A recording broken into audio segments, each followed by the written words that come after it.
The Incredible Hulk will not be presented this evening.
All right, everybody, welcome back. We have Krellba, who's playing sounds while I talk, and we have Iron Man. Yeah, I wanted to start off the show by letting everybody know I am Iron Man. Hey, look, it's Phony Stark. I get my suits at Brioni's, you get yours at Men's Warehouse. Parallel lives, parallel lives. Oh. That was Phony Bennett when they did the SNL bit, Alec Baldwin. Oh, that's what they called him? He was Phony Bennett. He's like, I get my suits at Brioni, you get yours at Men's Warehouse. Parallel lives. I've seen the imitation. I just didn't know that's what they called him. Phony Bennett. Baldwin's an entertaining guy. I just don't like him. Yeah. He's an idiot. All right, gentlemen, what's been happening? You know what's funny is, Joe, you have a lot of I love the saturation in your camera right now. There's a lot of color in there. I love that. Look, it's the iPhone Pro Max 13. It makes even me look beautiful. And that guitar behind you looks like a 75 clone of a Strat. Is that a Squire? Is that like a Player or something? This is a 2000 made in Mexico Strat. Right, but it's based on a 75. It's a 3-bolt. Yeah. It's got the 75. I think it came with both. You could either get them at black pickguards or they came with white. It's got the 3-bolt. Yeah, it's got the bullet out of the truss rod, the oversized headstock, very Richie Blackmore on the headstock. Although I think he played a 68. I love headstocks like that. Yeah, that's a beautiful looking guitar. I got this off of eBay. It was $500 and then $50 to ship it. Nice. It's excellent. I love that look. I used to give lessons to Jan's here. I used to give lessons to a guy in Los Angeles, and he would always say, "Oh, you play my Strat." He had a 75. You know, it had the round radius and everything else. I never cared. I'm sure that plays better than an actual real 75. You know what I mean? Because the round radius and stuff, the little frets. And Mikey Newman, welcome. And I'm not really that big into it, but have you guys seen? I don't know if anyone of you guys have seen this. There's a guy who does these videos about guitar tone, and he does it like something. Is it like Jack Lil or? But he's like, do strings gauge matter? Does the scale length matter? And he's butchering guitars and changing the strings, and he's playing it, and you can't hear a fucking difference. Sometimes that's it's louder. The guy that did the literal air guitar. That's just, the strings going from one bench to the other with the pickup. Jack Lil. That was a great video, and then he proves it beyond the shadow of a doubt. And I think he was getting death threats. Yeah, it's one of them. He was shortening the length, and it was changing the sound. He goes, well, that's because the pickups now should have been moved. So he makes this Jimmy rig to slide the pickups, and he calculates where the pickup would be, and it makes it so like everything sounds. It even shows like the pick. It's like I said, where the pickup is, what the pickup is, the height of the pickup, and where it is against the scale length is how an electric guitar gives you tone. If you think it's because, I have ash body, you're an idiot. And I'm sorry if that insults you in some way, but just take it and learn from it. Yeah, there was someone that honestly designed a guitar that had sliding pickups, didn't they? Yeah. I can't remember the brand. Well, there's guitars that they roll. The guitar. Yeah, I think it was the roll. And now there are guitars where the pickup, you can pull it right out and put a different set right in. Yeah, right. I know about those. They well, years ago, I made up this thing called the pickup joint. And it was like a plug that you could, and a method of which you could change pickups on the fly, because I had read, and this is like in 1987, I had read that Michael Schenker recorded an album, and every song he was changing his guitar pickups 2 or 3 times. And I was like, what a great idea if you could just have it all pre-wired. I went to Tom Schultz with the idea, and he put me in touch with the Schultz R&D attorney. They ended up passing on it, but I thought it was a good idea. And now looking back, I'm like, I would have passed on it too as an adult, because who cares? Yeah. Like, it just gets to the point now where people they have their minds made up of how everything works. Well, that's the joke of the name, the pickup joint, is because it would be a joint that you could slide pickups in. It wasn't an accident that it had that name. He just did a new video, speaker cabinets. It's really good. Barry Bowman, welcome. Yeah, the guy's videos. Now, this guy puts a lot. I mean, he's got a ton of followers already, just a few videos, but his videos, and he's a good player. He did one about Brad Paisley's guitar tone that was fantastic, and just showing that it's bullshit because he played with all the sounds, and then he could play. He's like, he can play with anything. You could do it. It's like Van Halen. I think it was Ted Nugent years ago that said he went and played Van Halen's rig, and they were like, "What'd you think?" He goes, "I sounded like Ted Nugent." It's like the plywood board with a few pedals through the Marshall. Whatever you do, you're always going to sound like you. So if you're like watching these people and it's like how to sound like David Gilmour on a budget, let me tell you, that budget better be on lessons, because otherwise you are wasting fucking money. Yeah, you're just burning money. You should understand how Gilmour plays for the melody, and that there's a melody involved. And I want to give a shout real quick out to Gary Stetson. Now, this is an empty tube here for a Romeo and Julieta, and my favorite cigar, the Short Churchill, made in Cuba, Habana.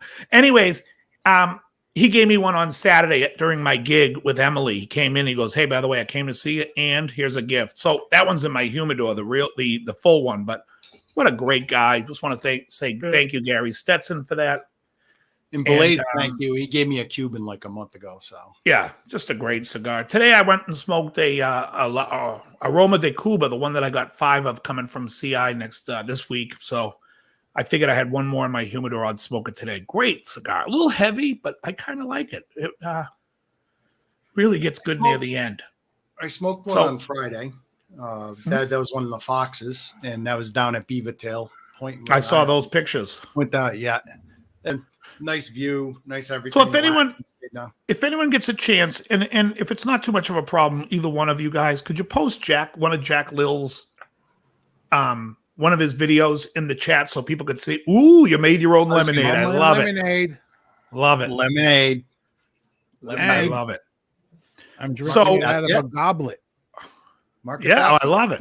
Look, lemon water is the greatest. It's the greatest for you. There's a great video by Dr. Eric Berg on the 7 things that you get benefits for drinking lemon water every day before you go to bed and when you wake up. It's just great. And it's great to drink all day, especially when you're eating a meal, because it suppresses insulin release, which means you're not going to store the shit as fat. Now, I just talked to a friend of mine who works at Sweetwater. No, not Sweetwater. Lemon what's water. That? Where'd you get your guitar from? That last one, Joe? Zounds?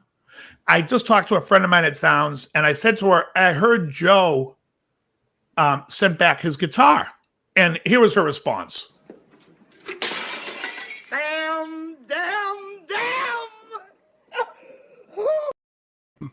She really wanted that sale. Sorry, Florida. Yeah, I got. So you did send back that MIDI guitar, right? Yeah, the jam stick. Well, I'm pretty sure Did you tell them where they could jam that stick? Well, that's the thing. I'm thinking about the name of that, and I'm thinking, the name of that is they could either jam it up their ass or stick it up their ass, but I'm not paying $800 for it. You know what? Six String Brian's asking real quick. Let me just pop over to Facebook real quick and invite. Let me invite these guys over. Copy the clipboard because they've been yapping. I talked to Ryan's in my chat on Facebook. I want to say every other day. It's quieted down a little bit, but today they were just. I know Six String very well. Jim Lil. I found the video. Jim Lil. Okay, yeah, Jim Lil. Share. All right, so I just sent them that. So maybe Ryan will come in. We'll see. But Ryan's doing well. He's doing well. He's still He's still on gear like it's nobody's business. Oh yeah. So Jim Lil, his videos are excellent. If you guys get the chance, it really just backs up everything that I've said. How guitar tone is bullshit about the wood, because he even makes fun. He's like, people say, oh, if it's a light guitar, it resonates better. Then they say a Les Paul's made of mahogany.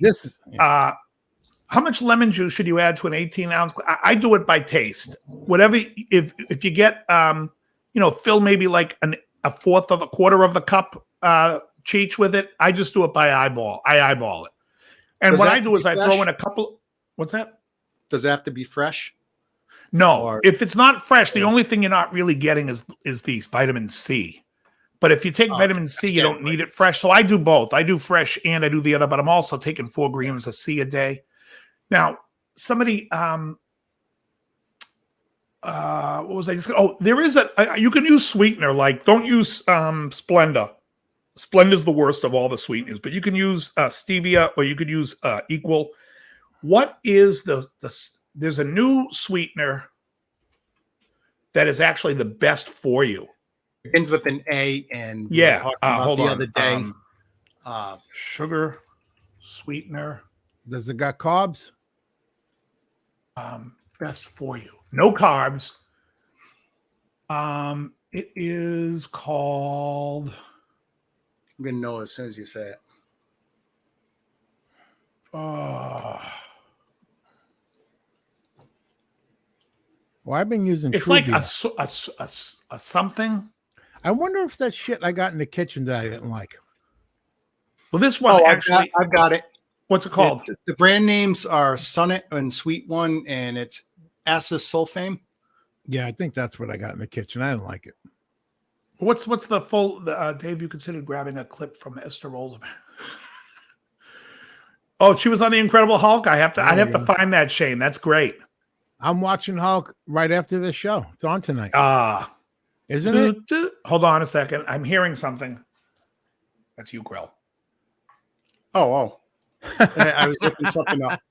For the love of this. I was looking it up. Can we hear it? Can you hear what?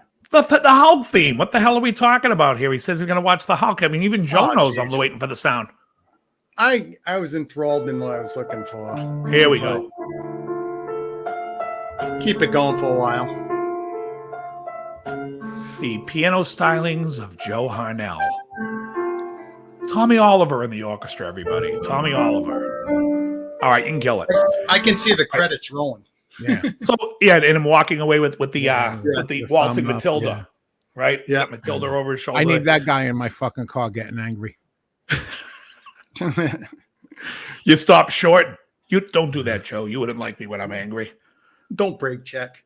So yeah. So anyways, these Jim Lil videos are excellent. Yeah. Really entertaining. Maybe even too much information, but I just love the fact that he just like the way he asks the questions. He's like, so is it more sustainable Les Paul or is it more sustain in a lighter wood? I mean, and then he plays them all and you're like, there's no fucking difference. But he makes an argument you can't argue against. And there's people still arguing. As opposed to another video, I'm not going to mention the channel, but I'm really not liking the guy lately. And his whole point of that Tonewood matters is to show a clip of Paul Reed Smith arguing that Tonewood matters, and Paul Reed Smith is taking a hammer and banging wood necks. And I'm like, well, that's idiotic. That's fun. Are you think I'm fucking stupid? Yeah. Yeah. Well, in an acoustic guitar, there's no argument. Yeah. But if you're just going to do this, that sounds different than, well, yeah, of course it does. That's fucking It's absurd. Get the fuck out of here. You can have a guitar made of steel and a guitar made of plastic, but when you plug them in and your back is to it, there's no fucking way in hell you know what the hell you're hearing. Yeah, they have. They exactly, do. And that's they the have thing. a Like, how do you have, the guy definitely has a stake in the game. Yeah. So tone the speaker cab, there should be really no argument about that. I mean, it's like, it's really about controlling air and the type of speaker, right? Yeah. Yeah, well, I mean, do even two speakers sound exactly the same? Do two of the exact same speakers sound the same? Well, there's your fucking answer about the speakers, man. Right here is a 2000 made in Mexico Strat. Right over there, I got the Squire Strat. The Squire Strat sounds 10 times better than this one. It's the pickups. What is it? The wood? Yeah. Oh, they both got maple necks. And anyone can accidentally wind a single coil great. There was a guy that used to come in. Alex Bika was this Russian guy. And he came in one day and he goes, I want you to play this Strat, play all three pickups, and then tell me which pickup do you think is the best. And one pickup was just so much better than the other two. It was like the most amazing sounding pickup. He goes, I pulled that out of a Squire. The other two are out of Fenders. One's out of a Deluxe. One's out of a USA American. The technology is the same in a speaker. It's essentially a pickup just in reverse. I mean, it's like it's taking a voltage, going to a coil, and it's vibrating the speaker. Well, I can never really get it sounds okay, but it was never that Strat sound you always hear. And I found out, the 2000s kind of had shitty pickups, and I guess whatever that Squire Strat comes with is a more traditional Strat type pickup. It's got that chimey, bellish kind of sound. Yeah, this doesn't. Yeah, life is like a box of pickups. You never know what you're gonna get. You never know what's coming in there. All right, I'm looking to see if I can find the other name for the sweetener because I saw a video. Is it allulose? Allulose, thank you. That's the shit I got in the kitchen I don't like. Allulose. Why is that better for you? Because it makes it so it doesn't it's something to do with the bacteria in your stomach. It doesn't it doesn't allulose. Yeah, it doesn't affect it. It doesn't eat it up like the other ones do. Let me just see, what does allulose do to your body? Truvia is from the stevia plant. How does that eat it up? Because your body secretes, it makes your body with Splendor or stevia. Stevia is good, but it doesn't. Yeah, stevia. But what I get is called Truvia. It's from Sam's. It's stevia. How did you get allulose?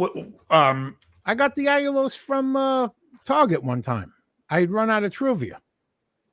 And here it is, allulose, and iHerb has it. Oh, I'm gonna have to get some. I love iHerb. They get that from an Allosaurus.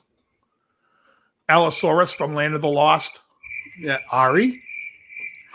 Now, this show does nothing but rabbit hole everything. Land of the Lost. Does anyone know why the hell the theme song says Marshall, Will, and Holly when the guy's name is Rick Marshall? All their last names are Marshall, but why do you call it Marshall, Will, and Holly on a routine expedition? It should have been Rick. Will and Holly. Just didn't fit. Yeah, that's weird. It's like I never even knew until you poetic license. And how many Slee Stacks actually played in the NBA? Yeah. Lambert, Bill Lambert, Wilt Chamberlain. Yeah, there were two. Yeah. Oh, shit. Did they play Slee Stacks on the show? Yep. Yes, they did. There's someone on Instagram that is subscribed to a daily Land of the Lost, which I didn't even know, and now I'm subscribed, and it shows old clips. I'm like, yeah, till this day, those fucking Slee Stacks are creepy bastards. Yeah. Never trust a Slee Stack, especially that bastard that got the gems around his neck. Enoch. Yeah, well, he's a eunuch. Enoch the eunuch. There was one creepy episode of Land of the Lost with it was like they end up Holly end up kidnapped on a pirate ship, and this captain was really creeping on her. I mean, it's a really creepy episode. Johnny Kramer in the chat sends me he replied to a happy birthday post I put on his wall because my birthday's not in May. Facebook says today's Johnny Kramer's birthday. Wish him a happy birthday. Oh, Johnny's like me, smart enough not to post his real birthday. How is that? Why would that be something you wouldn't want to post? Because Facebook doesn't protect your information that much. I don't want my name connected with my birthday, connected with where I live. Oh my goodness! So every time there's a breach, it's like, oh geez, my information. I don't care. Doesn't have my real first name. Doesn't have any of my real personal information. All right, looks like I'm getting it between May 25th and May 27th. I just ordered some allulose. Oh. Yep. All right. They didn't have a faster on, where'd you get it from? iHerb. IHERB. I get all my vitamins there. GABA. I get everything except for the stuff I get from VitaCost is vitamin C, vitamin E, and potassium. So let's go back to the jam stick. You were like, I've had enough of this shit. Never. It was just very difficult to work with. It was aggravating. I want to plug. I want to play. I want to have. Yeah. I want to enjoy something, especially if I'm going to have 12 months of payments of an $800 item. I want it to feel like this feels like a beautiful guitar in my hands. It doesn't look like cheap shit. There's no blemishes. Like when I picked it up, is that a Fender or is it a Fender? This is a Fender made in Mexico. Yeah, it's beautiful. When I picked up the jam stick, my thumb almost went through the quote unquote black back plate. It was so thin. The software wouldn't work on my PC. I'm like, okay, I got a gaming PC with 16 gigs, but it's a little old, 2016, I think. I got this Mac right here. Right. Still problems with it. I don't want something. I don't have to. You may have to calibrate your guitar. And this is like a video. The guitar picks we included with your guitar are 1 millimeter. That you need to put that pick between the pickup and the string. And I'm like, wait a minute. You got the wrong guitar. I gave you $800 fucking dollars, and I gotta fuck with this thing. That's what I was saying last week about it. Imagine you bought a car and you go to drive it. No, wait. You got to tune the car up before you drive it out of here. You'd kill somebody. Right. I played a Brian Moore in the 2000s at my friend's music store that did everything great. And at the time it was like 400. It was an import, 450. And it had everything built in. Had low impedance jack and had the hex pickup built in, and it tracked beautifully. And there was none of this. You got to use this pick. And I mean, the technology's been around. I know what this jam stick is. The first time I ever saw it, but it sounds like they're reinventing a wheel and they're inventing flat tires, basically. Yeah. So Six String Brian's asking about your ant situation you having last week. Well, let me give an update on that bullshit. So I crammed my bed into this room now, which is my office. You see my work computers right here. Sure.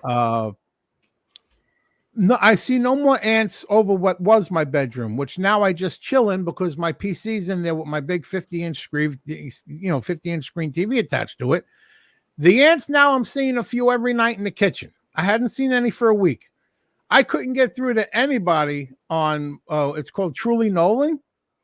And I finally said, let me try to chat. So I tried the chat feature during one of my 15-minute breaks at work last week. And I forget the girl name, Whitney. So I explained it to him. Then because the next thing it says after I tell her what I need, Whitney has disconnected from the chat. I did a screenshot and put it on my Twitter. It said, Truly Nolan's customer service is terrible. They messaged me and said, we've been having trouble. Here's so-and-so's phone number from the local office. But I haven't been seeing that many ants. Money's kind of tight. So I got my bottle with the alcohol spray. When I see them every night in the kitchen, like I'm seeing 3 or 4, they're dead. Right. So right now that's what I'm playing. They're dead. So until I see another mass invasion, that's what I'm going to be doing. Johnny Kramer says a great gig with Emily. We did a gig on. I don't know if were you in the chat. I think you came. I stopped in between putting them on because I had to watch Mikey this weekend. There was no nurse, right?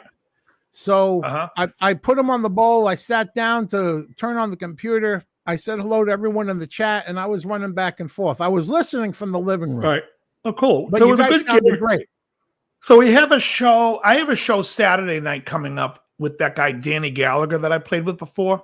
And then I have a show Sunday. It's an outdoor barbecue for Memorial Day with Emily, like 3:00 on Sunday, 3 to 6. I'm only going to film one. Which one do you guys would you rather see? The Emily gig or the Danny gig? You asking me? I don't remember. Yeah, Danny. anyone. But I don't remember. I don't remember if I saw Danny, but I was thinking about, I got that. That shit's great. I ran out. It is great. It is the best thing ever. I ran out though. I got to get more. And I got like for $14, it was like a pack. Well, you had a lot of boxes. Yeah. They take it back to the nest. Yeah. And over time, they just kill that. The last bit I had, I poured outside the front door because I was having ants out the front door. They're gone. And you see just nothing but cars. Geez, you're going through it. I mean, these last forever when I had my infestation. Well, not if you got a million ants. Not as bad as yours, but they're drinking a lot. There's a lot. Right, of Emily, it is. Yeah, that's what I was going to say. Emily's cute and she's beautiful. And I don't know who that other guy is you usually play with. He looks like someone I wouldn't want to lend money to because I might not get it back. Atomic, yeah.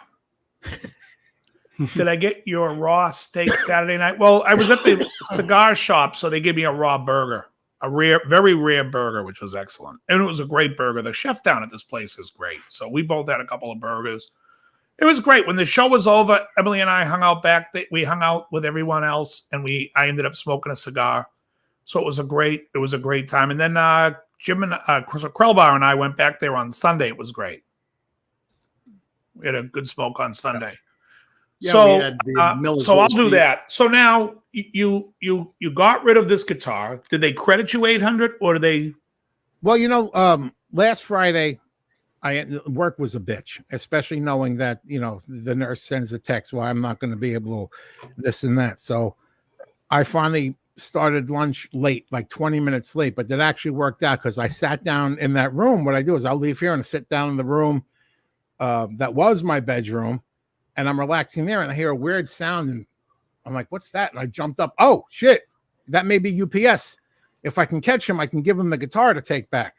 So sure enough, he's outside my neighbor's house, and he comes walking because remember, I'm waiting for another pedal. Right. So he comes walking up. I said, can you take this? He goes, well, I have this for you, and I'm supposed to pick this up.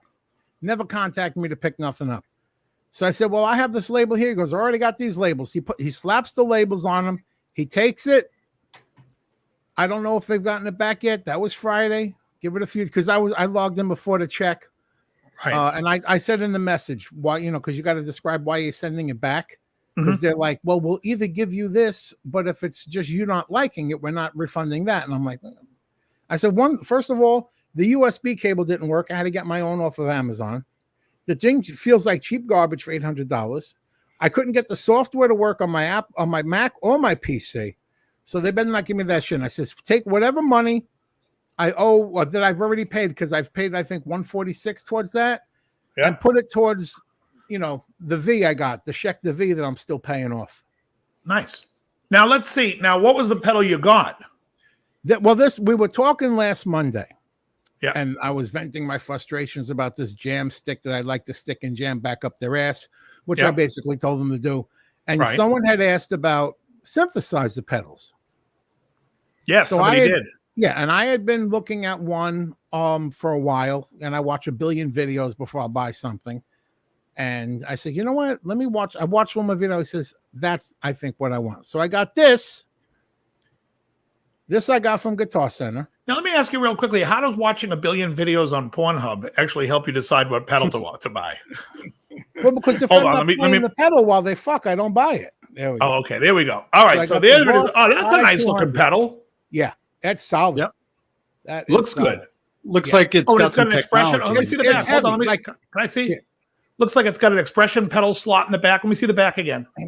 I saw expression pedal. Let me see. Sorry. That's clear. Input, send, return. So it's got its effects loop. Yeah. Yeah. Input, output. And it's got a an expression. Looks And then like it's got the what does it say? Boss PS. Hold on, let me see let me see what the it's MIDI. And what is that boss? Where? PSA. I just want to know what the adapter is. It is a PS1 there. Oh, I bought the adapter. They delivered that. Okay. Yeah, that was what they would deliver on Friday. PSA 5, it looks like. Yeah, it's a PSA. It's PSAS is what it is. PSAS. And I bought. It takes 3, and I like that you don't have to unscrew the fucking thing. The batteries that came with died on after a few. It's digital. Those will soak it right up. Yeah. Well, it came with 3 batteries, and that died because I hooked it up Saturday when I had to take care of Mikey. I'm telling you, I played it for hours.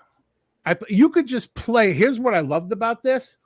You find something you like, and you could only know 3 notes, and you sound like you're doing like a John Carpenter soundtrack from the 80s. And it's just, you just keep doing that over and over. I got more fun and joy out of this on Saturday than I didn't get any fun and joy out of the Jam Stick at all. And does it have a piano sound for Jam Stick? So they see this review. What does that have piano sound on there too? Or it has organ. It has organ. Church it doesn't organ? have the piano. It's got the various organs. There's variations. It's got here. Well, I can't. Well, there's your answer right there. I can read it. Now you can watch Pornhub and play with your organ. It's got sweep, noise, effect. It's a synthesizer. It has arpeggiator, lead. Give the double crickets there. Pad, strings, bell, organ, bass. You can do dual, so it'll play the guitar and the other sound. Oh, nice. It's amazing. It is. I had so much effing fun. And the best thing is, with this knob here, you can change like the beats per minute. So whatever's playing, you can slow it down to like a moody or like speed it up. Right. Nice. What's the model on that? SY what? SY 200. The SY. Now, what does that pedal run? $299. Oh, okay. That's right. I returned something that was $800. I got something $299. The pedal that I've been thinking about picking up is the Collider, which is a reverb delay pedal, which I thought would be kind of cool for my acoustic because I just play with a board reverb. No, I use the hardwire. Oh, that's right. You have a hardwire as well. Yeah, I use and then I go into the board reverb. So I'm using 2 because I'm using a long and a short. Kimberly says hello, Joe. Yeah. Okay. Hello, Joe. Goodbye, Lou. Said, hey, Joe, you want to give it a go? Itchy, kitchy, yeah. Mocha that means chocolate. She was probably trying to text me and wasn't getting a response and realized I'm on the show. Right. Excellent. Well, that's a cool starting pedal.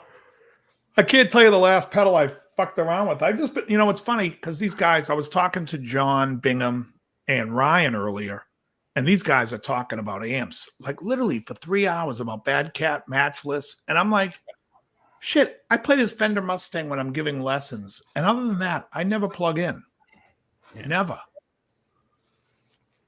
Yeah, I was telling you guys earlier, I don't think we're on, but if anyone has the Viper out there, PV Viper, personally, my favorite model was the Bad Cat. I don't know what a Bad Cat actually sounds like, but that was probably the best tone on that amp, in my opinion. They're good amps. I mean, they sound like the the Bad Cat is almost like the Matchless DC. Remember the Matchless DC? It was the first amp. I remember the amps. I've never played through those. The same guy. I think his name's like Mark Sampson or something that designed the original Matchless DC, and then he left and started Bad Cat. And I heard some of those had sloppy wiring. I can't remember if it was the Matchless or the Bad Cat. My brain's or am I thinking of the No, I think I'm confusing with the Bruno amps. There was a boutique amp. Someone opened it up once. The Borat amps. Borat. Very nice. Borat and Bruno. I used to have a hardwire. I have a golden UA golden. Nice.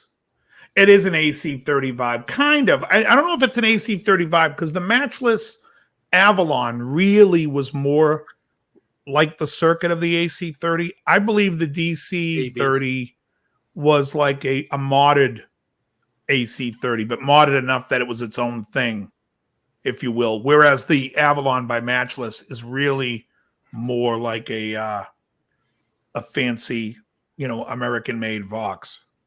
Personally, I mean, I loved the Avalon 30. I like the DC, but I like 6v6 amps. And it's funny, and only certain ones. Like I never really cared for the deluxe reverb, but I love the Princeton. You know, it's one of those things. Yeah,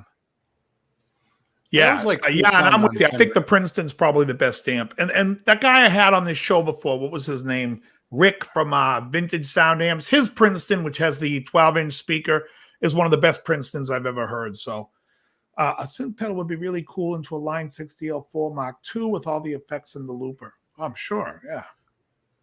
You mind if I hijack us for a second for Go, please. An important announcement? Sure. All right, this just in, or as the guy on Unsolved Mysteries would say, update. I love when he did that. Here we go.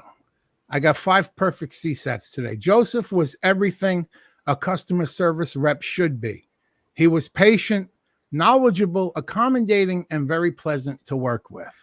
Very nice and easy to talk to. Knew what I was talking about, but they spelled new, N-E-W. These are people with PhDs and stuff. Joseph was incredibly supportive and helped me find exactly what I needed, which was great because it was an item not listed on the website. I know where to find that shit. The person helping me was pleasant to deal with, also efficient. He said it would be 8 minutes, and it took 8 minutes and 3 seconds to get what I needed done, because that other 3 seconds was fuck you, goodbye. The salesperson was friendly, personable, and efficient. That I just wanted to hijack us for a minute. Okay. Squire says it's not the tubes, but I will say this: a 6v6 is a far more efficient tube than an EL84. On the efficiency scale, it's, and I'm just saying, if you watch Uncle Doug's videos on tubes, he goes into the efficiency of those tubes. But the 6v6 is a more efficient tube.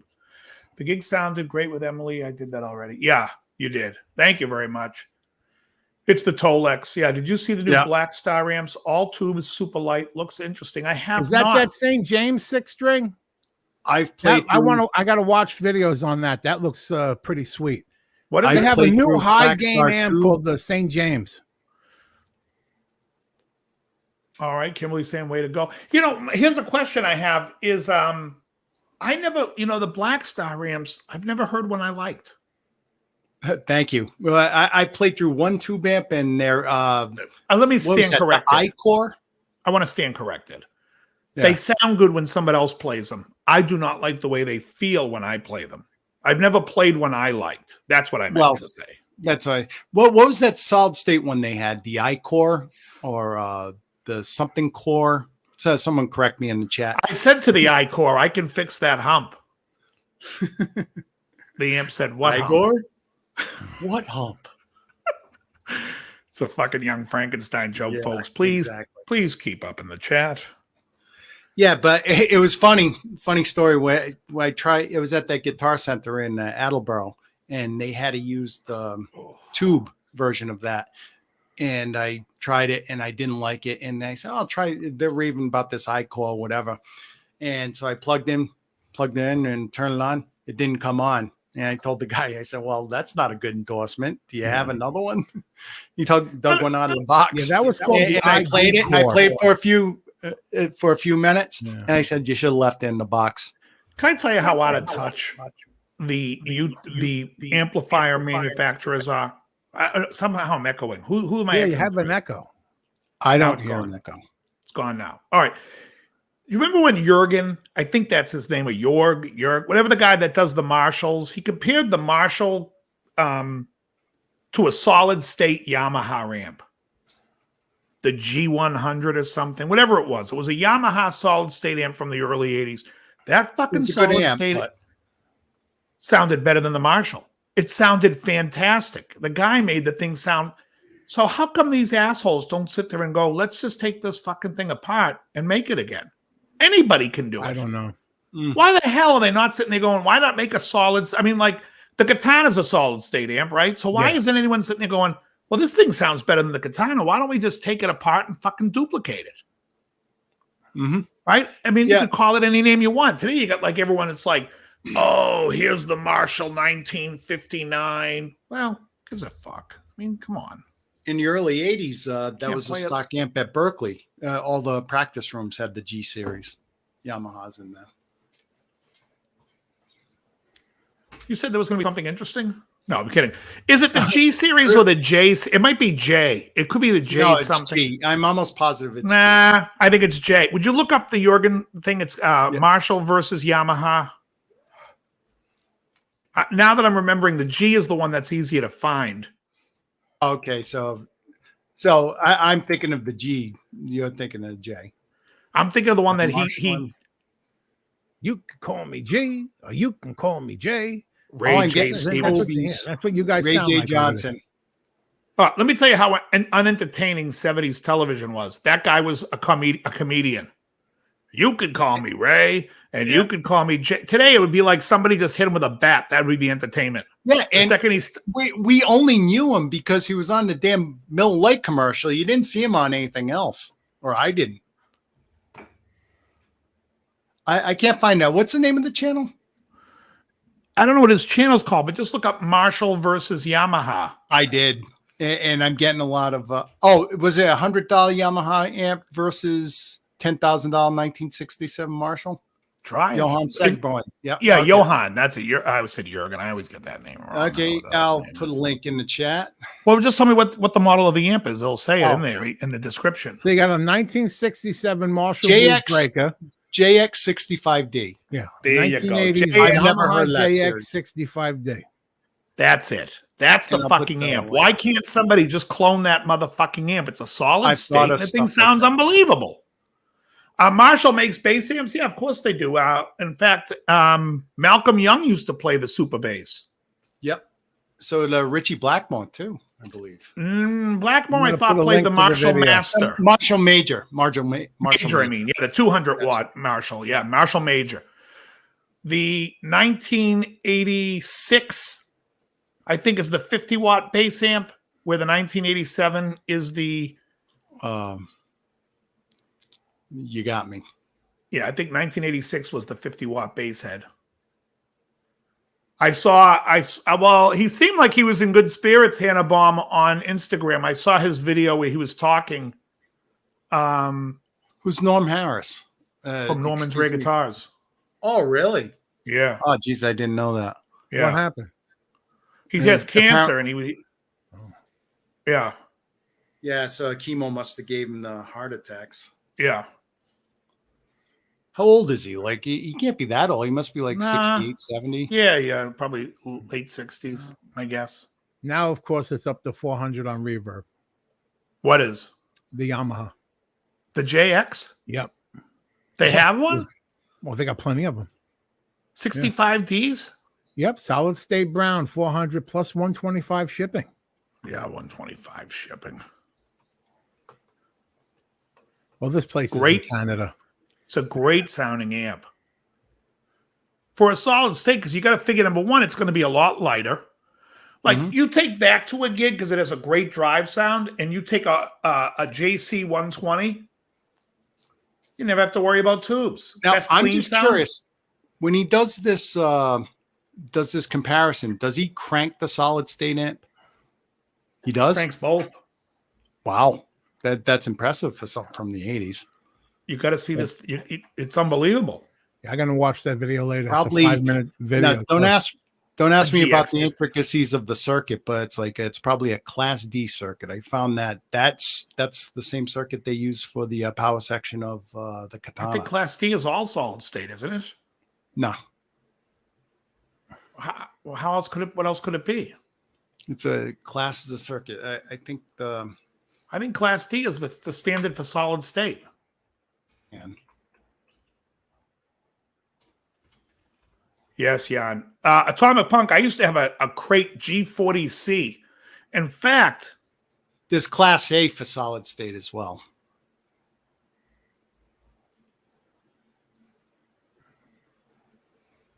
really, how's that possible? Class A is when you got one tube, right? It just goes into one. Yeah, that's what it's supposed to be. But Yeah. this one says that Class A.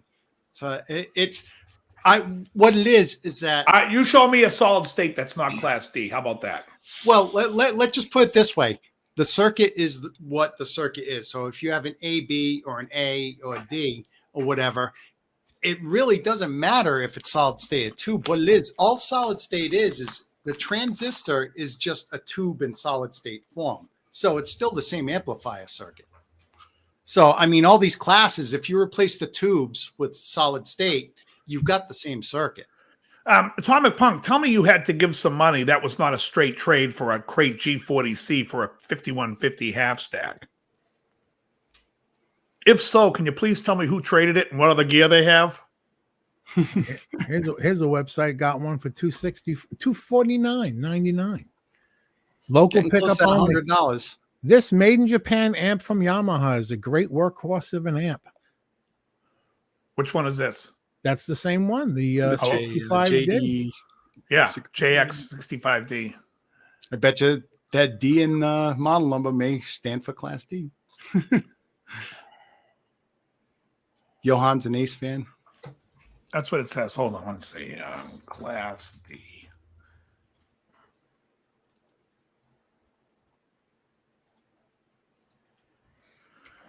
Class D is an electronic amplifier for amplifying devices, transistors, usually MOSFETs.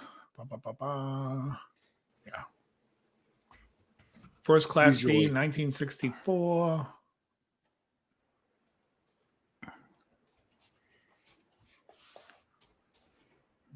Okay, Class D amps, also known as digital amplifiers, work by shifting the sample frequency at which they operate to extremely high frequency.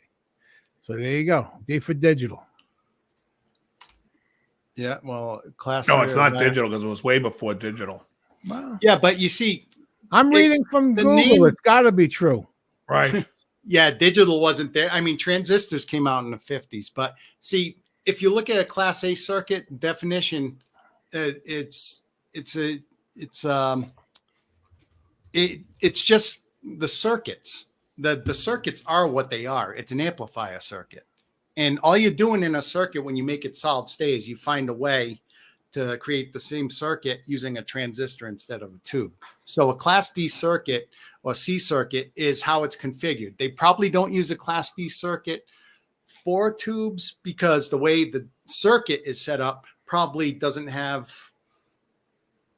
things conducive to a tube. It could be noisy. It could be whatever. So because when you say Class D circuit, a circuit's a circuit. I mean, you could switch components out of it, different values and stuff. It's still the same circuit setup. All right, so I'm going to look up Class A solid state amp. Let's see what it says. Well, they may not make it because Class A circuit won't work with the transistor. It doesn't mean you can't make a Class A circuit with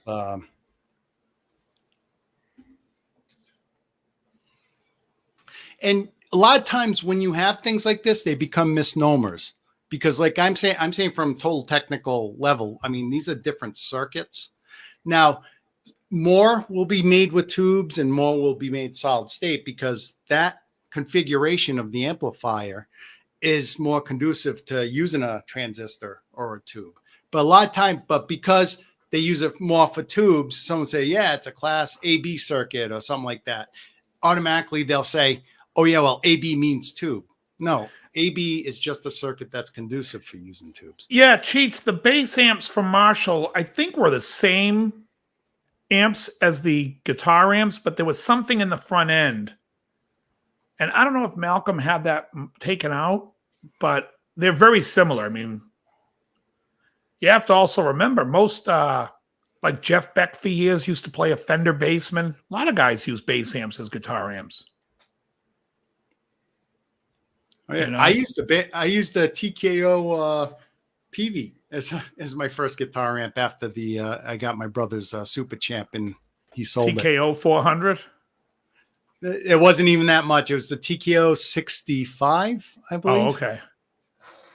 Hey, I got a quick question. It's of relevance. Are we taking next Monday off? It's Memorial Day. Yeah, let's. I'm playing a gig, so yeah, we could take it off. Yeah, for sure. Well, we're not here next Monday. I was going to light fireworks. I was going to light fireworks for the show. What the hell? I even cleared it with my landlord. By clear it, I mean I didn't tell him. Right. By clearing it and making sure he's out of town. Yeah, by clearing it, it's like clear out of here. Right. Get the hell lost. Yeah, I think I hear him knocking the door right now. Hold it. Day or... Hey, Tim Thomas, how you doing? Hey now. Hey, goalie for the Bruins. Tim Thomas watches our show. Early bass amps were slightly different usually in the Former. tone stack. Yeah, there was something going on though. I thought there was something in that when you went into it, there was like a resistor or something in the face of the Marshall. What was the original bass amp? Not the 1986. The 86 is the 50 watt. What was the 100 watt? For what? 1959 is the Marshall? What? Yeah, 1959 was the guitar amp. What was the bass amp called? I'll have to check. Is it a 19? If you're struggling, I'm struggling. I almost want to say 1960. No, 60 was the cabinet. Oh, okay. That's why Fender it sounds Basement? familiar. 61, 62 is not it. Well, it could be a 62. 59? 59 is the guitar amp. The 100 watt bass version of it was called... The history of the Fender Basement Amplifier, the original Fender TV front bass. No, not the Fender. I'm talking about Marshall. A Marshall. The Super ATM Bass. 45? No, it's a guitar. No, it says it was a copy of the 59 Fender Bassman. The Bassman was originally a bass amp. Right, but the JTM 45 is a guitar amp. It's based off the Bassman, the 1959 Bassman circuit of a Fender. Yeah. That's what all Marshalls are based on. But I'm talking about the Fender Super Bass. Does anyone have? We having any difficulty here? You have a Super Lead and you have a Super Bass. You have the 50 watt, which is the 1987, and then you have the base 50 watt is the model 1986. I'm just wondering what the fucking model number is for the 100 watt bass amp. Is it 7250? 74? Is it 7250? Someone type in Marshall 1974. Let me see what that is. Marshall 1974? What is it? Oh, that's a combo. Jeez, Hold I'm on. looking. Just gonna type. All you gotta do is type in Super Bass Marshall. It'll give you the I number. did, but I'm still looking for a Super Bass 100. Super Bass 67. 100? Here it is. 67. Yeah. The Marshall 1967 is the Super Bass.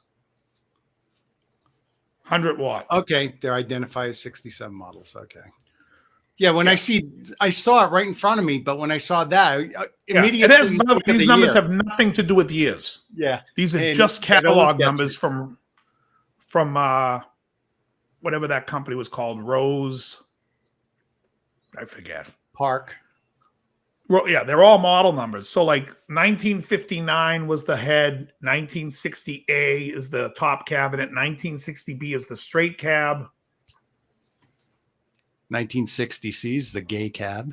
The 62, I think, is the blues breaker. I got to have a Paul Lynde button on here.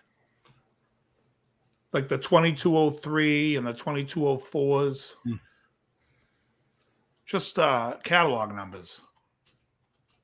That's a good question, Squire Telecaster has. Would you rather, at an important gig, play someone else's amp and your own guitar, or your own amp and someone else's guitar? Easily my own guitar, and I'll play another amp. Yeah. That's an easy one for me because I don't care. I mean, a lot of times when you do gigs, you'll go to places and they'll be like, listen, you're not going to fly with an amp. So we're going to set up a back line. What do you want? And whatever you want, they'll rent. Now, as long as I can tweak it, but it's like I'm not going to play with the other guy's sound. It's like if I play through his amp. No, he says, your guitar, someone else's amp, or vice versa. If you play through someone's amp, I just want the stipulation that if I had to leave it on his setting, I may go the other way and say I'll play his guitar. Well, I think the question was much more like it's not your own gear. Yeah, not that you have to keep it on someone's sound. I mean, that would be absurd. Yeah, that would suck ass. The Blues Breaker 74. The 74 was not a. It's not the original Blues Breaker. I thought it was a 62. 1962. I'm going to be lost on these Marshall numbers. Yeah, they suck. I mean, the whole number just sucks. Yeah, I mean, I'd much rather have my own guitar and go on somebody else's amp. And then, depending on what it is, if I could bring a few pedals, I'll be fine. Loaded question. Would you rather have your own penis and someone else's woman, or your own woman, but you got to bang it with someone else's penis? Whose penis? Are we talking? Am I borrowing Johnny the Wide? You're supposed to queue up detachable penis right now, Krell. Yeah, they make it. But listen, it's a tone. It's wood. It's a Tonewood. Right.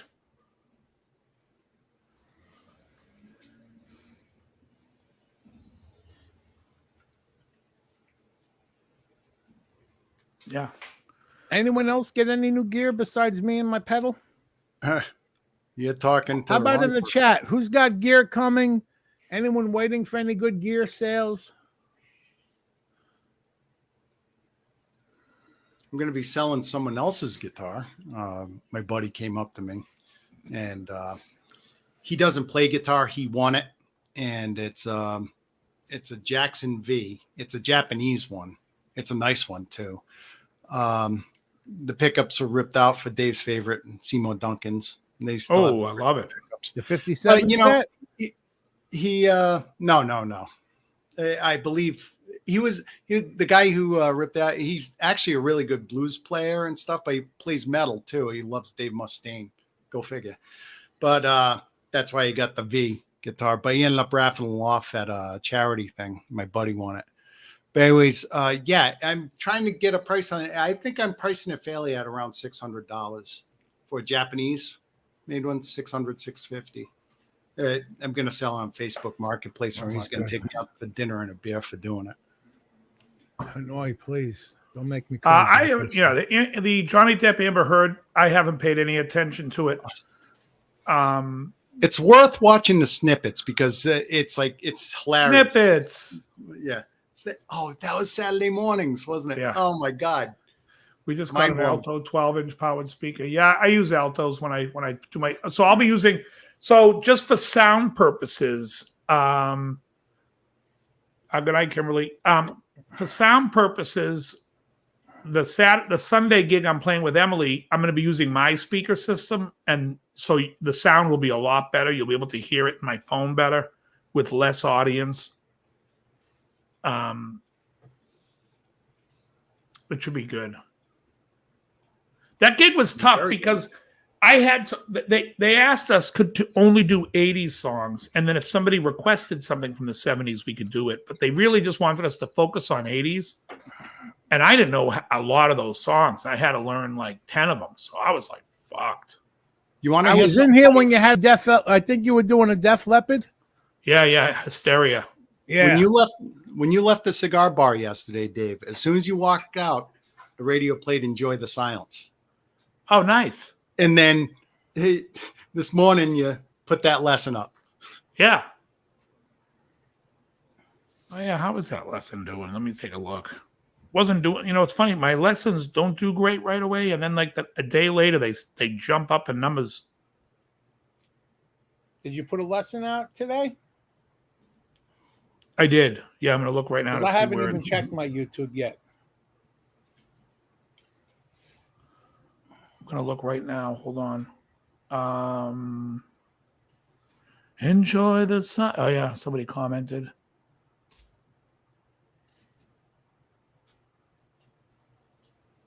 Wow. Well, really a lot of free time on their hands. What song is this? We Just Disagree. It's like 9 out of 10, only 162 views. And then tomorrow it's probably going to pick up. But who knows? Who knows what? Yeah, I gotta make a video. I'm 8 days away from a year. I don't know. I'll tell you right now, as far as my lessons go, I might not do them for a few weeks because that was the last one I had in the queue. And I just am like, I have so many lessons that I do, and I'm like, why am I like rushing or scrambling to put them up? I'll do it when I do it. So I might take the next month or two off for the summer of lessons. And I mean, I only have 1,200 fucking lessons up right now. Do you think people could go back and watch an old one? So we'll see. I love when I post a lesson every time somebody messages me and they're like, any way you could do this song? Yeah, it's done. Thanks for looking. Thanks for checking ahead of time. Thanks for playing. We got a few parting gifts for you here. We have some rice-a-roni. You've got some car wax. Treat. What was the car wax? Turtle wax. We got some turtle wax. And if you got a Broy Hill dress up for you to take home. Oh, I love rice-a-roni as long as you got the right rice-a-roni. Yeah, it was good. I dropped down to 114 subscribers. Oh, really? Yeah, right. I was holding strong at 116 for a while. Yeah, I was at 119 at one time, but like, fuck this guy. He hasn't put a video out in forever. Mine, I have 19191. You ever gonna do the list again? Oh, you mean like my list? Yeah. I'll probably go back to doing a lot of different things. It just depends on my mood if I feel like doing it, because like the lists, if you go back and you watch my list, you'll be the first person to watch it. No, I mean, they got like 100, 200, 300 views. I do a lesson and I get, let's see, what's a lesson I've done recently? Like just even Emily and I live the other night already has 687 views. I haven't got 687 views on all my lists combined. How Long has over 1,000. Love Will Lead You Back has 900. Ramble On has over 1,000.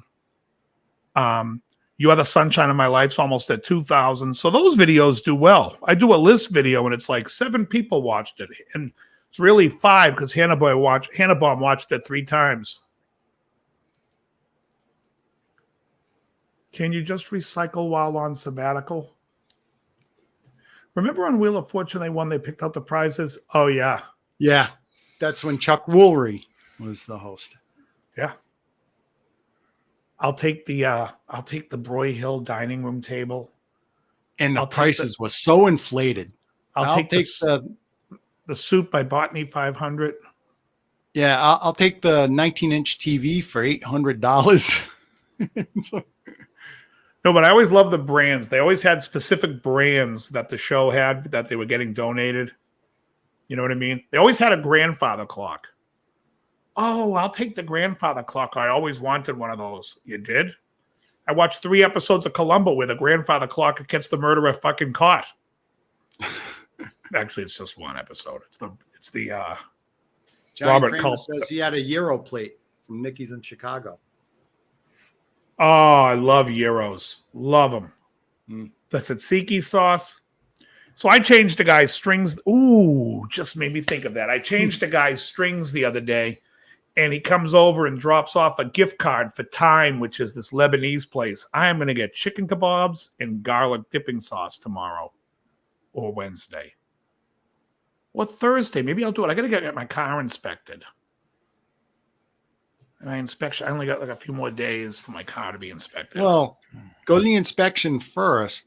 That way, if he charges an arm and leg, you can kind of use the gift card as a bribe.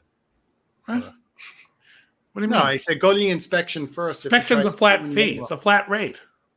Oh yeah, well, you go in for an inspection, and they tell you got to fix stuff. No, that's not my guy. Yeah, not my guy. Anyways, it was meant half serious anyway. Yeah, I said, when he throws on the additional charges, you got to use the gift card as a thing. So what are you using, Date Party? High five. Well, there's a pita place down the street. We don't even know what the undercoating is. Right, that was putty. Yeah, that's right.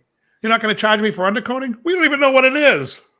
Yeah, thank God. Saturday, I put Mikey on the bowl. I turn on the TV, and there's a Seinfeld season 9 marathon. I'm like, oh, thank you, God. I love season 9. Dying. That's the last one.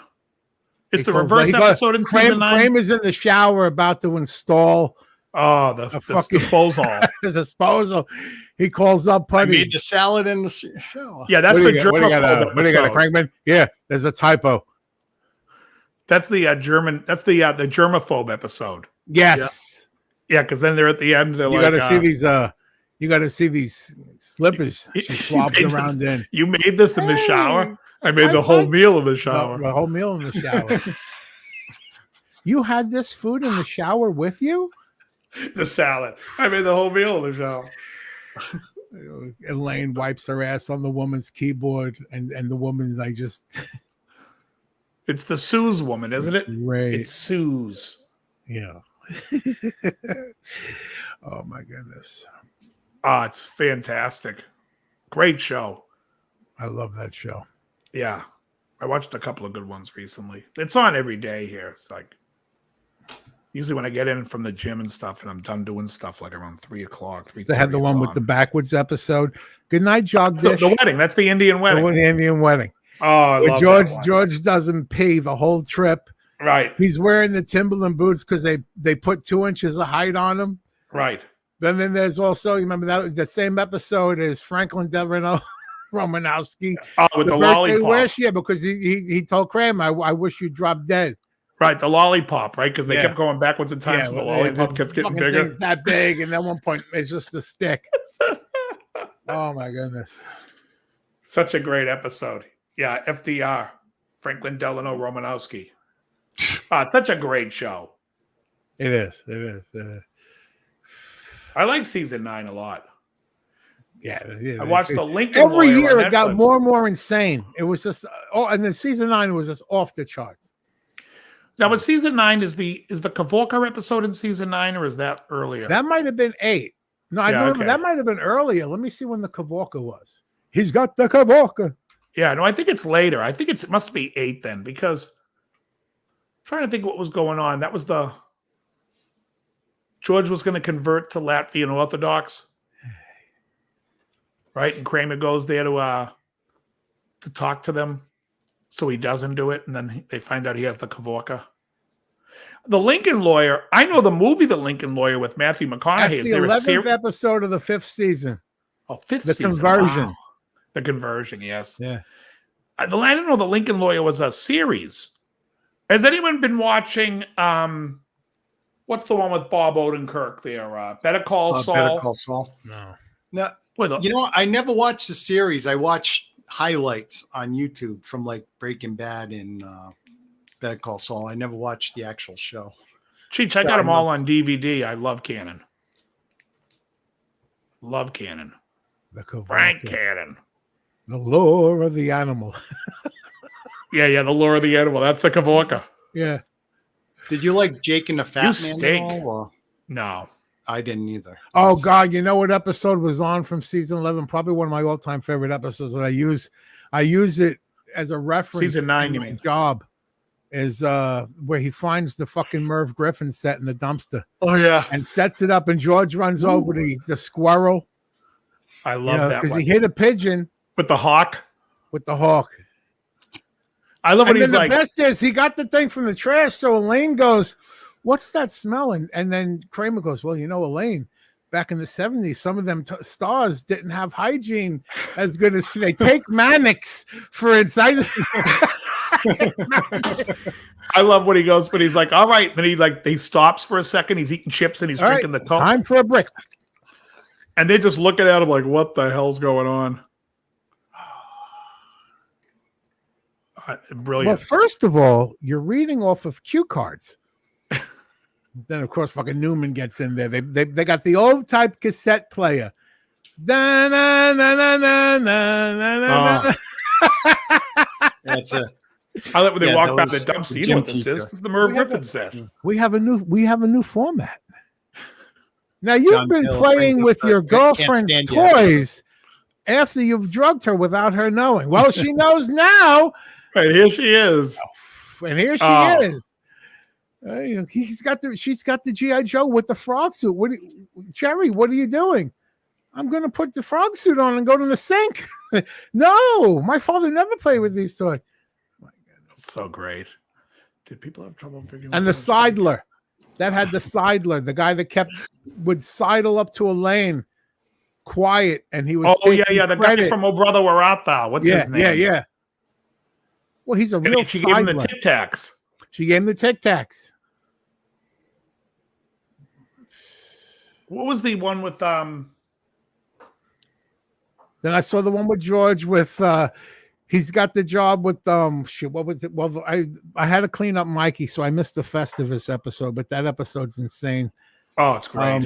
Kramer and what is it? What was it? What was the name of the thing? So something industrial smoothing. Was the and he has to he has to when he first got the job, he had been at the beach one day and the boss had, he knew George from the past, so he had to airbrush him out of the photo. But then he has to put him back in the photo, and the guy draws like a cartoon character of him. Yeah, it's so good. That's a great one. Yeah, that season is just unbelievable. Well, why don't we just get the head down to a nub, put it in a thing in her hand, right? And he's like, call Ichabod Crane. All right, I'm out of here. That's the Leave on the High Note episode. Yeah. Oh yeah, that's the girl that thought she could get gonorrhea from riding a tractor because that's what her boyfriend said. That's your tractor story. All right, I'm out of here. That's your tractor story. Who was the girl? Who was the girl in that played the tractor girl? That she was someone famous. I'm getting. I also love the Man Hands episode. Is a great Man Hands is great, and the hands with George the Animal Steel. Oh really? Yeah. When she grabs the lobster and all you see the hit, when he has something on the side of his face. Yeah. But she's got man hands. Well, then remember the high talker? Yeah, the high talker. The high talker. I know the soft talker. Which one's the high talker? That was the low talker, not the soft talker. The low talker. The high talker was the bald guy he was high pitched, and they thought that someone. They thought it was a girl. They keep confusing. It's the one with the lane, the girl that likes Jerry. Yeah. Yes. And then Kramer comes out. He's like, "We got a lot of good programming on PBS for your kind. We have." He's like, "Stop selling him on PBS because he thinks he's gay." You remember the one? What was the episode where Noreen? It was Noreen's boyfriend. The backless dress, and the guy grabs Kramer's tux. Yeah, that's because that was the episode where the girl breaks up. Kramer spins in, and another guy goes, "What an entrance!" Yeah, that was the episode where the girl was trying to break up with George, but George was, believe it or not, George is in at home.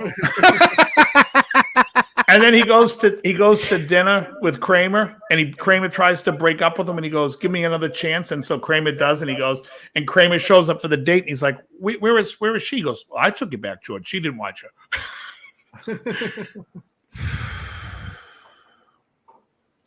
Sopranos, I loved. Yeah, I one of the greatest shows ever. Probably my favorite show of all. Favorite drama of all time.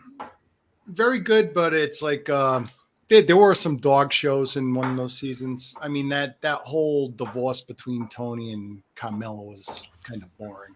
Fuck you, Tony.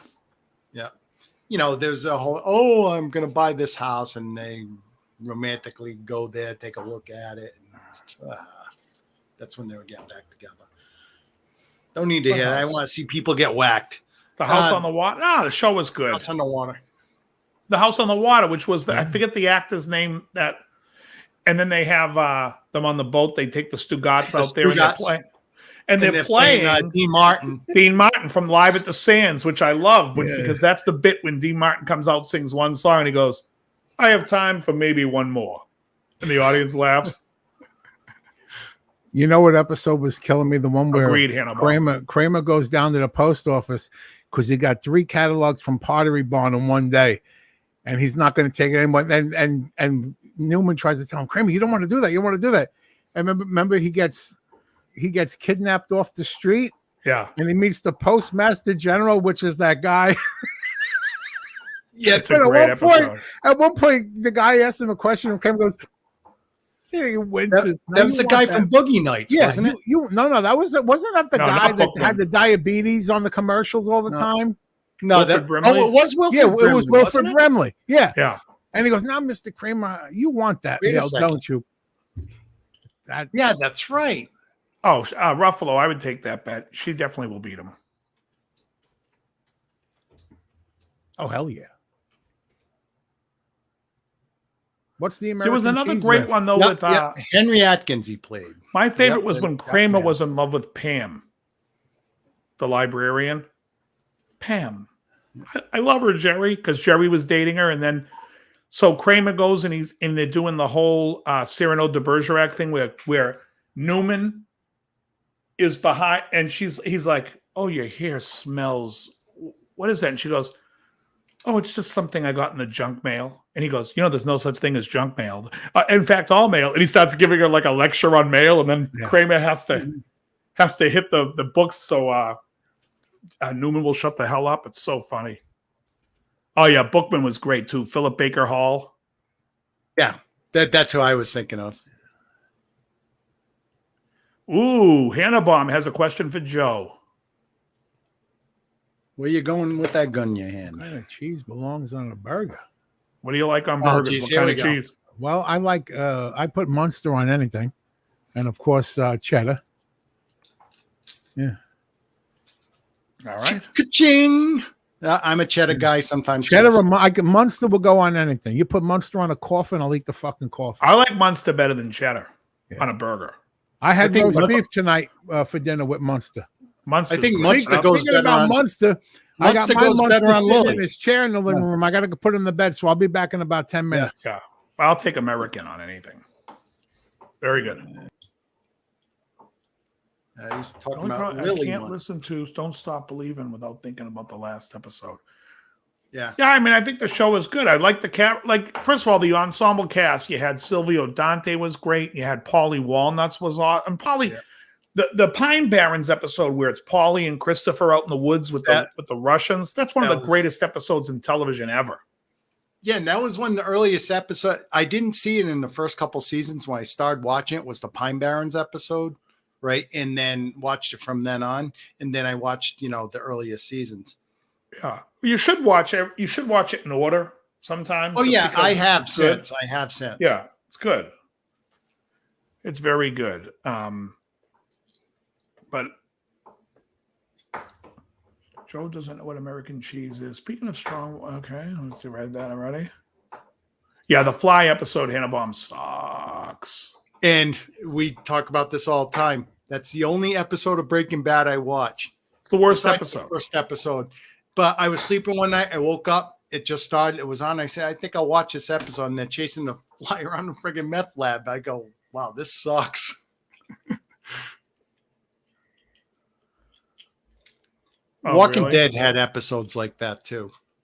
There's a the problem with Better Call Saul is it's really slow moving.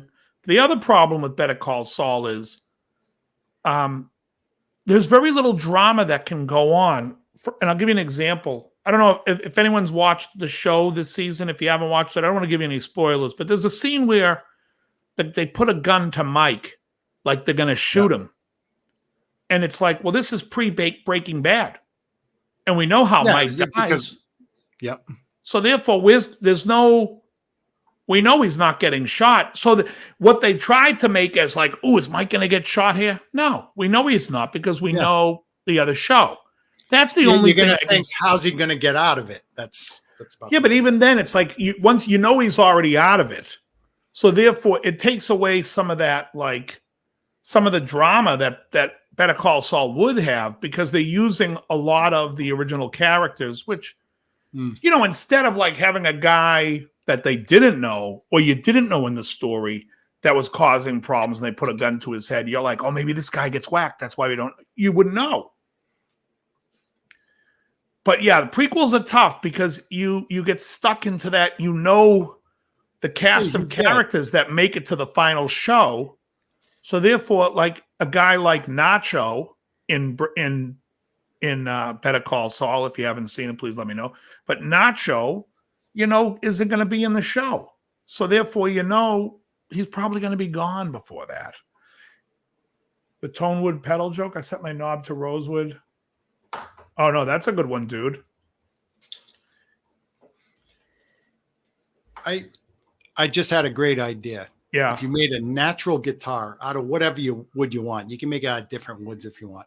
But Jimmy Woods? Can I make it out of Jimmy Woods? Jim Woods. We'll get to him later. But anyways, you make them like these big triangles put together. You know, triangles shaped like a regular guitar, and on each piece of wood, you put in letters what the wood is on it. It's like a joke Tonewood guitar or something. That'd make a nice joke guitar. Well, I'm not sure I'm fully understanding it, but no. Everyone always says what wood sounds better. You're saying one guitar is going to be an ensemble of woods? Yeah, and it doesn't matter what woods they are, but as long as they look different and you can write, mahogany, alder, like that, then yeah. But then some asshole's going to be like, it's the combination of these woods that gives this guitar its special And then tone. you tell them, no, this one that says alder, it's friggin' balsa wood. Yeah, I'm just saying that's what would happen. I used to see him, Elroy, down at the bicycle club quite a bit. He likes playing poker. Jimmy Woods, that bicycle. Oh yeah, bicycle club is a poker room in L.A. Well, he's originally from Rhode Island. He wasn't born in Rhode Island, but he lived in Warwick, I believe it was. And so he comes back here every now and then. He goes to Chan's sometimes down the street here in Woonsocket. My cousin met him. Does he go to Chan's? Chan. Yo no say no. I got to look up those lyrics because every day I sing this song. The Amazing Chan and the Chan Clan. Anyone remember that cartoon? Macane. The Amazing Chan and the Chan Clan. Mayari. God, I have no idea. Yeah, it was a cartoon. Yeah. What is? The Amazing Chan and the Chan Clan. Yeah. It was like a takeoff of, what was that old? Charlie Chan. Charlie Chan. Yeah. Number one son. Teatro Cedro voi para Macane. Llego a Cueto voi para Mayari. And then it just keeps repeating that. A United Nations guitar, Krell's guitar. Yeah, give him an EQ pedal. Here's your fucking Tonewood, asshole.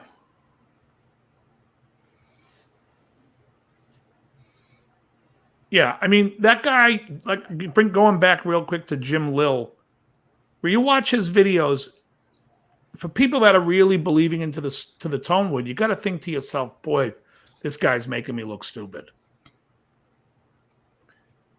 No, but because he's nice about it, but he already knows, you know what I mean? You can tell he's like, it doesn't really make a difference.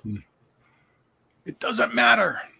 You know what mattered most when he compared the Telly to the SG, and the pickups were so much fuller on the SG.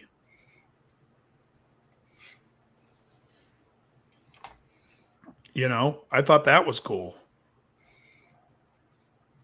But wouldn't that be? That's because they're placement on the scale. No, it's because it's a humbucking pickup that has a much higher output than a single humbucker on a single coil. I thought he had one on a Telly and on an SG. No. He was comparing the SG straight to the Telly, and you know, obviously the strings were much louder. But then he went into going, well, it's the pickups, and then put pickups all over the place with different things.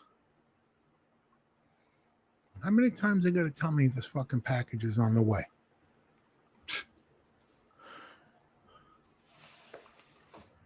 Why did I get rid of that Chan lyric? I'm trying to remember that fucking thing. De alto. Say, let me see what that even means.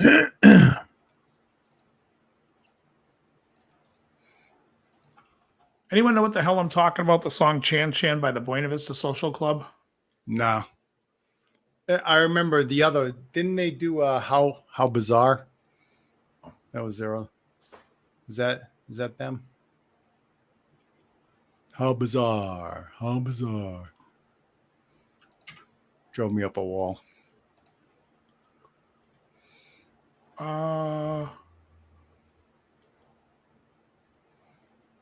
From Alto Cedro, I go to Macane, then to Cueto, I go to Mayare.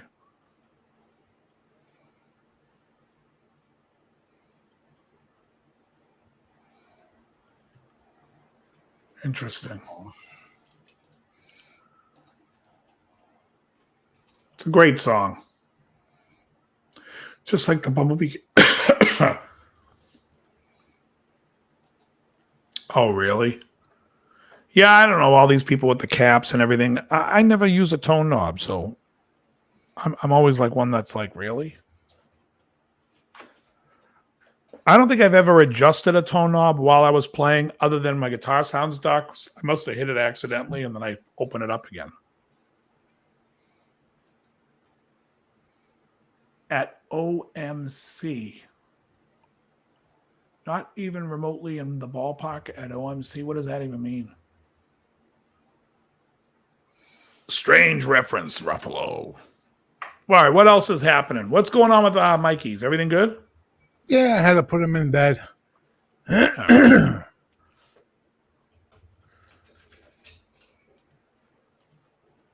Oh, would you ever play a 12-string all night? Yeah, I like 12-string. I don't think they're that hard to play, as long as the action's set up nice.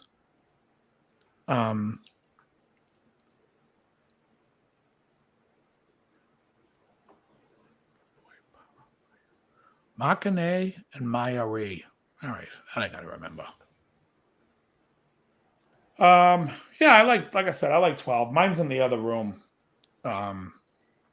What I'm looking for is I can't find any of my. There it is. There's one in here. I can't find any of my picks that I. There we go. One of these kind of picks. They must be all over the floor. Every time I walk in my bedroom and one sticks to my foot, I'm like, oh, there's my pick.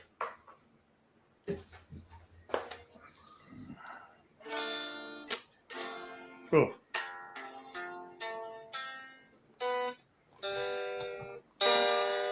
I like these. I have one of those. I just lost all my sound effects. Oh, really? Don't let me watch it.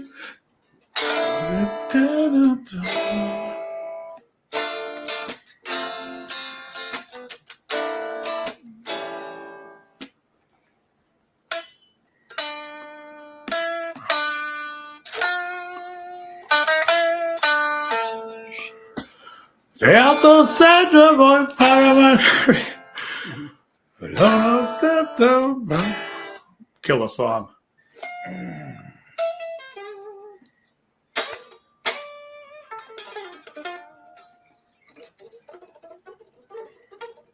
What the heck happened? Joe, what kind of pick is that? That is the big. What the fuck does that say?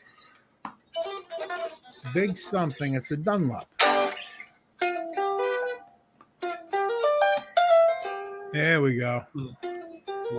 That would be pretty neat if AM Station did what? Chan Chan? There's a guy that plays I can't read it. I'm blind. And he comes to the cigar lounge at night usually, and he brings in the acoustic, and I always ask him to play it.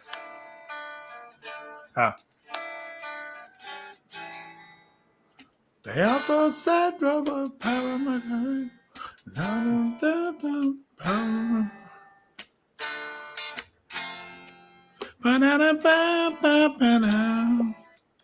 Well, no more sound effects. I use 1.4s. The Dunlop Ultex. There we go. What the fuck does it say? I can't fucking read it. Big.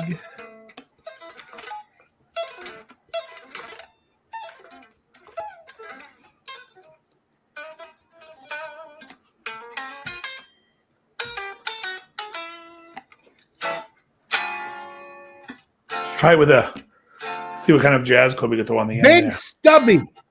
Oh yeah. Yep. Big Stubby. Oh, that's what you're trying to figure out? Oh, yeah. Yeah, it's what is that? 2 millimeter? I don't know what this is.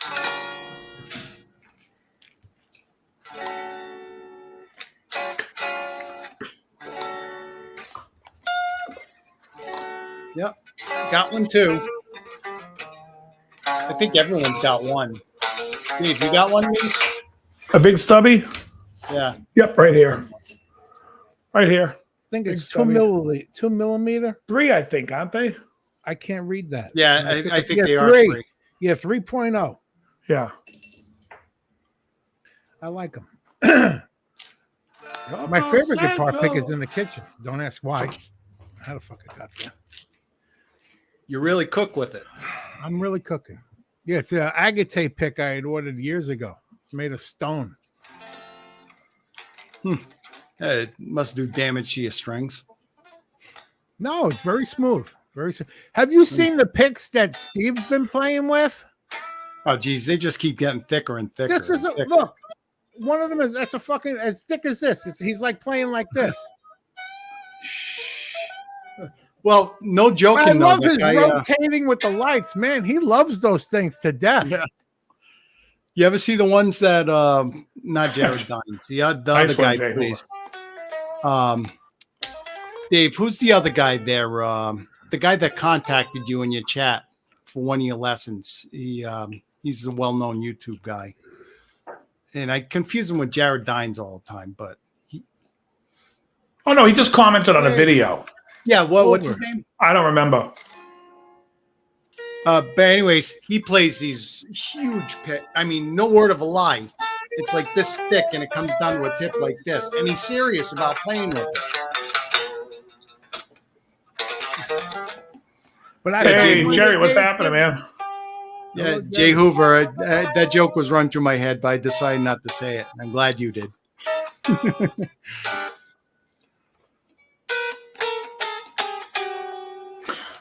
Yeah. If you do it up high, that's the violin sound, the horror violin. You just keep doing it over and over.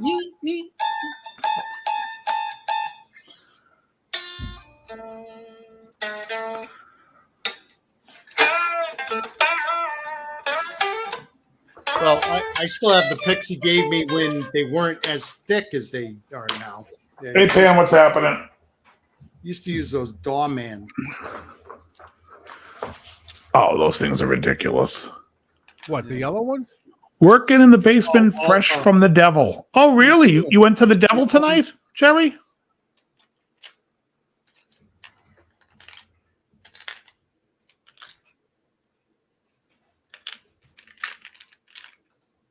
De alto cedro voy para Macane.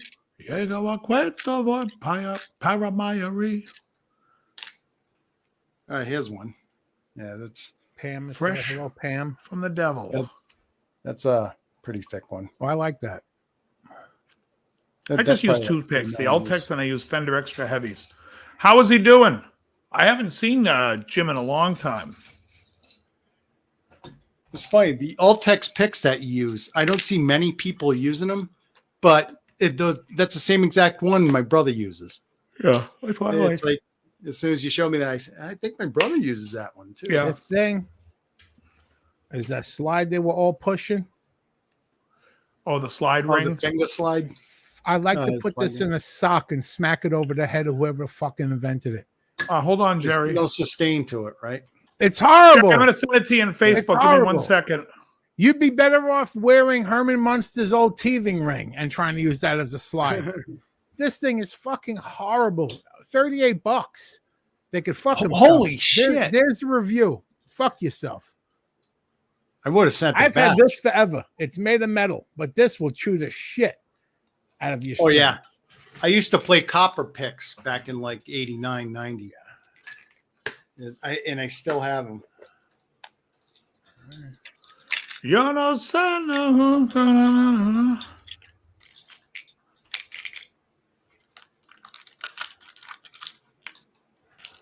Harry, I sent it to you. Hey, David, just tune in. Is that a new strap build you were playing? No, I built it a while back. It's I was gonna make it to sell, and I ended up liking it too much. It's got like the Dave's Guitar Channel thing on the headstock. You can see it right under the fender. It says Dave's Guitar Channel. It's got the old Dave's Guitar Channel logo on the plate, but it plays. It's just a great playing guitar, especially Jazz 1.4. especially when I play. Anyways, this is a copper pick right here that I used like 30 something years ago. The Hot Licks ones. You could get the squealy harmonics. You want the Zach Wilde harmonics? Use a metal pick. I Sometimes the picks are too tiny for my big ass Hulk head. But yeah, That was the only time I had a problem with breaking strings. You're totally correct. Freaking metal picks are awful. Plus, I think a lot of people in the guitar community have these. I mean, what is if that? You have a 1A, the Tone King. No. If you ever want anything from them or any type of correspondence. I wouldn't want somebody to send me a pic. Hey, let me send you a pic, or keep it. No, it came with the pics I use. To me, I could throw all these other ones out. I don't know. I have them in a thing here in case a student ever needs one.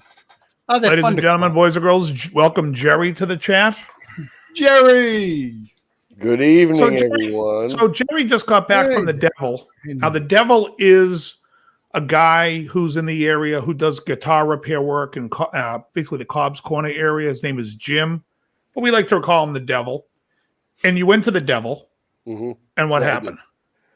Well, remember the green guitar I showed you so enthusiastically a couple weeks ago? And I left it out in the sun. Remember that? Yeah. Anyhow, this is heading somewhere. Well, it wasn't because it got a little rain on it that fucked it up. Alas, the truss rod didn't work. So, the neck. Yeah. So, and I had that neck for 5 years, so it was kind of like, oh, fuck, dude. So what happened? Luck would have it, I had another neck in stock. Okay. Ago. Yeah.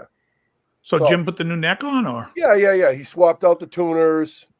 Yep. And put the neck on and adjusted it. And so you went down to go further. That's a nice the neck out in the sun, did it expand and contract and snap no, the truss dude, rod? The fucking truss rod doesn't work. Oh, it just always didn't work. Yeah, the truss rod's inside. Oh, okay. So you had 5 years sitting there. You just never tried seeing if the truss rod. When I initially got it, you expected to. I was suspect, and then I took the rod out, and I don't know. It's super fat, so I didn't think it would move. And really, it doesn't play bad for the way it is, but it doesn't work. But this same builder, truss rod works, and it's fucking awesome. Just, second time around, it's even better. Second time around. Someone should make a song called that. Yeah. I'm sure someone did. Cover it. They did. They were called Shalimar. Okay, go on. All right. So, and something that you brought up the last time I was on the show, just to be photographed in the same room. These indeed are two different guitars. Oh, well, yeah, the other one's teal, and this is ocean turquoise. What's the other one behind it? Of course. Aged to perfection, like a fine wine. What's the other one behind it? Teal? Foam green. Oh, okay, foam green. And then if your hi-fis are good at home, you might even see another very interesting guitar way in the background there. Oh, we don't have any good eyes. Oh, the white one, you mean? No, the one with the crazy paint job on it. Yeah, what is that? I'll show you. I like to Take point your time. out. No rush. Don't slow the show down at all. You're looking at fucking guitars. What were you guys talking about earlier? What? Guitars. Picks. Well, plectrums. Oh yeah. What do I like the shop. My contribution to the conversation. With the L-Tech Sharp? That's what I use. Fuck, I don't have one here. Oh yeah. You showed it to us last time. I remember. Yeah. Pointy. Very nice. Yep. For articulated playing. Oh, you want to see this? I made one of these before anybody. Well, technically no, but the custom shop did this in '97. This is the Monterey Pop Stratocaster. Yeah. Rumor has it, it's like a 66 body with a 63 neck. Okay. So I put a spaghetti logo on mine, and of course it has the veneer board. So all my shit's period correct. Close as you can get. Without a time machine. I had an artist in what year did they go to the veneer? Pardon me? What year was the veneer? Mid-62. It was? Yeah. And the dots were wide, and then later on, the dots got closer together. Then the clay went to the perloid. I happen to like the other type of neck better than the slab. veneer. I do like slabs. Yeah, it's okay. But the songs you truly love were played with a veneer board. What songs do I truly love? Well, I'm just speaking in generalities, but shit from like Al Jardine from the Beach Boys played a 63 Strat. You think you can hear the fucking board? Are we going to have this that conversation? Jangle, that jingle? I love this conversation with you, Dave. Yeah, please don't mention it tonight. I'm not talking about please. things. Yeah, don't talk about neck wood changing the tone of a guitar like fucking Portnoy. This is it. That's a review. Fucking That's it. 7-3. One bite. That's one. He says one bite and then he takes What's the 3 minimum? bites. The kid's maybe 3 bites is his minimum. Max, he's taking 8 bites. He's fucking. What is that from? Portnoy. Kid from, where's he from? Long Island, maybe. He sounds like he's from Boston. He does pizza review.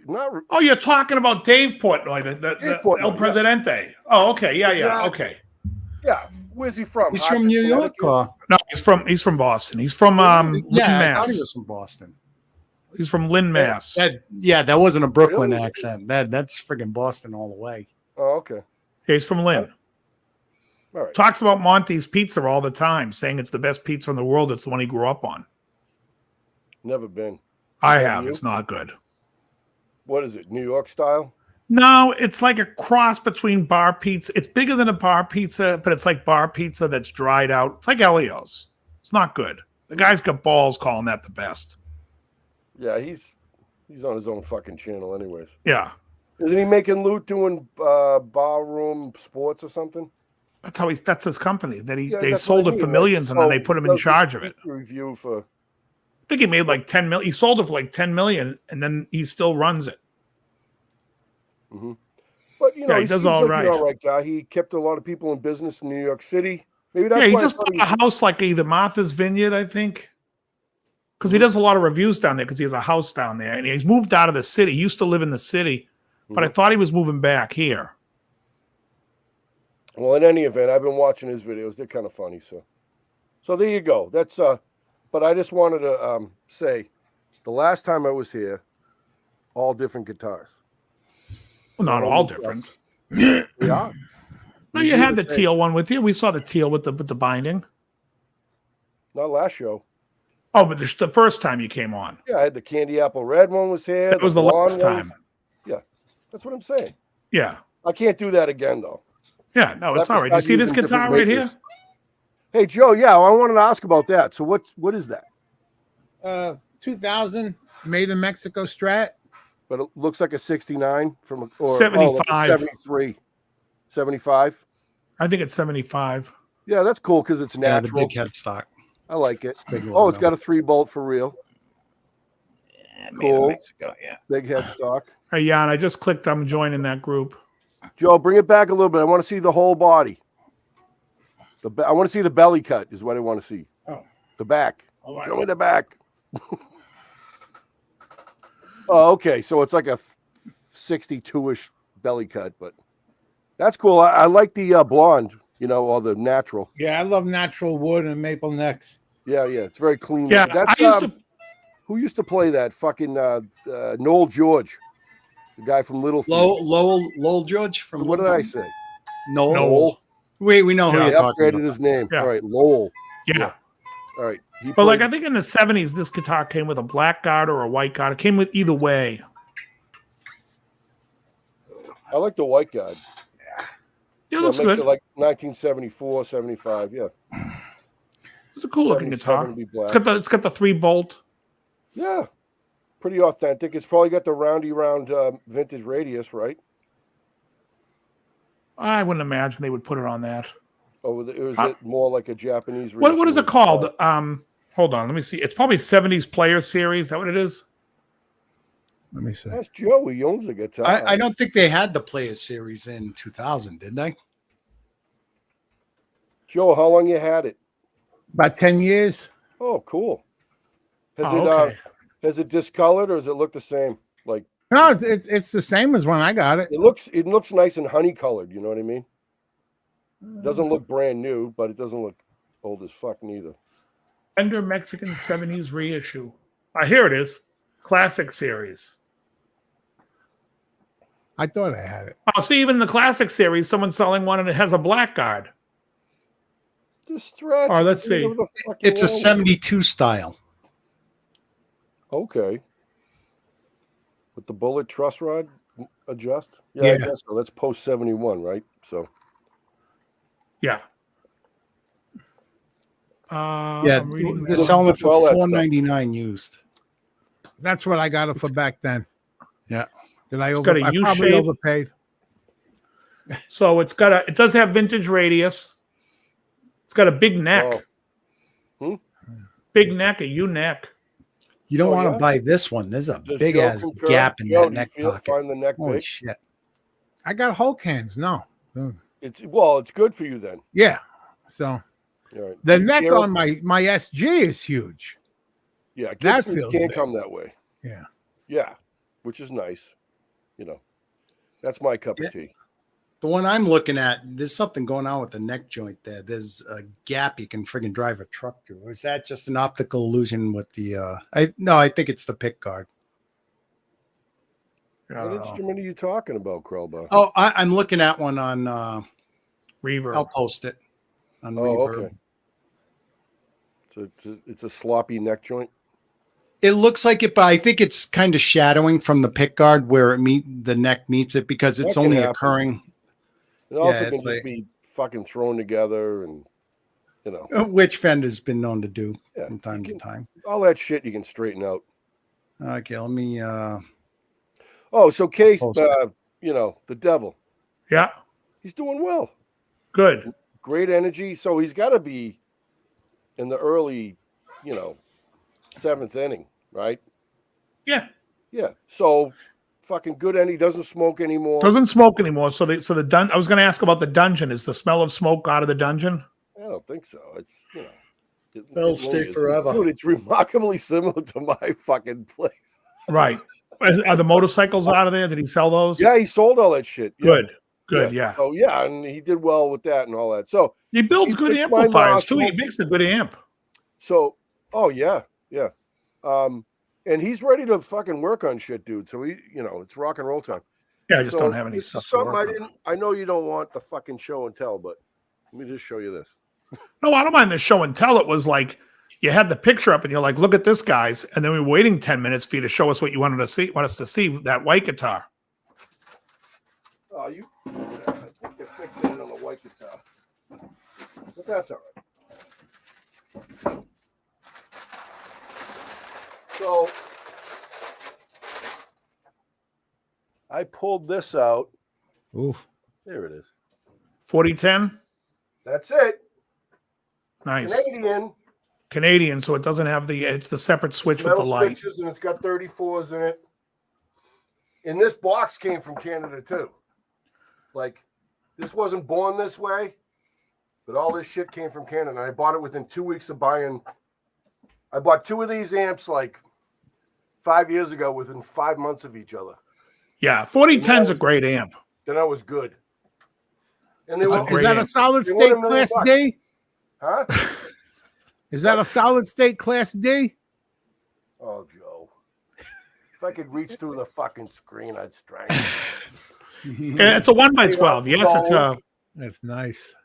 It's cool. And so this box, you know, it's all put together. It's all legit. Yeah. And I got a green one too. Yeah, and that one there is it's a 50 watt, yeah, or is it 100? Yeah, no, 50. They're all 50s. Yeah. It's the 2204 or 3. 2204 in a combo. It's counterintuitive, right? Yeah. Bigger number, smaller wattage, right? Anyways, so all that really needed, he replaced the input jacks in the front and replaced the power tubes, which I supplied. Rose Morris, by the way, Krell, not Rose Clark. Oh, okay. Rose Morris was the company. For what? Oh, Marshall? That was the distributor for Marshall. That was why all these numbers are so bizarre. Somebody's selling a Park from 75. Those are expensive. 3,700 for a head, 50-watt head. So it's basically a Marshall with a different logo on it that he sold to one store in particular that was a buddy of his. Yeah. Those are fucking cool. So there's less production, and they made, It's the same amp. It's a Marshall. Yeah, I think that's made at the factory. Yeah, very cool. Yeah, I wouldn't pay that much for it, but it's all good stuff. Yeah, and it's the story with that brand. Yeah, I got a combo here. The 2501, which is the 900 version of the 4010. What year is it from? 90 something? 90, I want to say 2 or 1. Wow, 30 years old, dude. Yeah. It's beautiful. If I re-Tolex it, I want to re-Tolex it in yellow. Why do you want to do that? Because I like yellow. I know, but just re-Tolex a box. Buy a box that's fucking yellow and then swap it. What do I care? And save I care. I'm not going to sell it. People are so concerned. Oh, you're going to ruin it by doing that. It's a Marshall. Yeah, fuck them. You're not going to ruin it, but it's just like, yeah, I don't know, just easier to swap shit, but you just got to save the box. That's all. It's easy enough to do, but what are you going to do? Strip it? See, I'm not doing it. I'm just saying if I were to. Okay. I have no reason to. I don't care. Yeah. Dave says he's got a solid state Class D Yamaha that sounds just as good as your Marshall. Yeah. $100. 400, I thought it was. Well, now it's up since the video came out. The JX 65D from Yamaha. You see that guy Johan Seaborn, whatever his name is? Yeah. Johan Sejborn. There's a great video where he shows how good that solid state amp. It's really good amp. Yeah, I'm sure. I just can't figure out why. In the chat. Hey, what's going on, Hugh? He loves Aldi.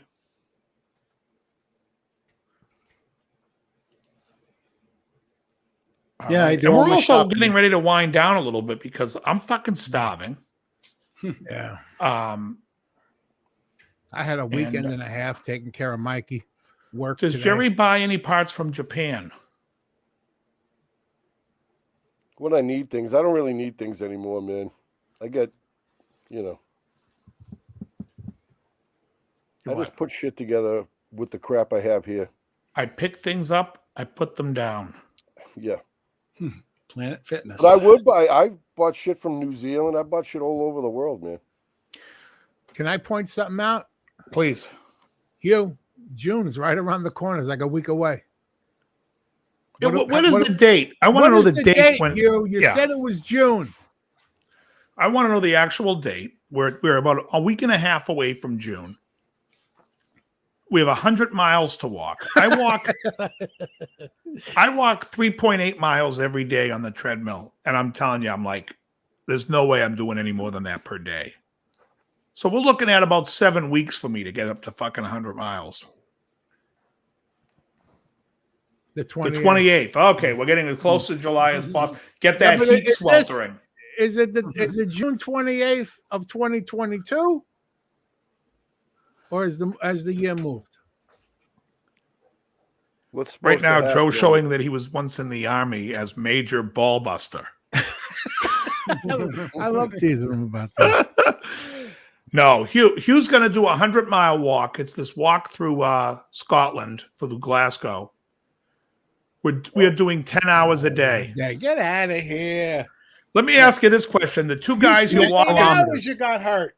The two guys you're walking with, are they holding those two poles while you sit in the chair that's got the drapery over you? That's a rickshaw. The other day, I'm with Mikey, and I got on Shudder because I need some good horror. They played this movie from the 70s called Rituals with Hal Holbrook. You ever see that? Yeah. No, I haven't. Look it up. They go to this spot in Canada called the Devil's Crater or something. The 4 doctors and some bizarre dude messed up by doctors hunts them all down. That's what's going to happen to you. How come Murray Hamilton always reminds me of Hal Holbrook? Murray Hamilton sounds familiar. I'm looking him up. And I know I'll know him. You've seen Jaws.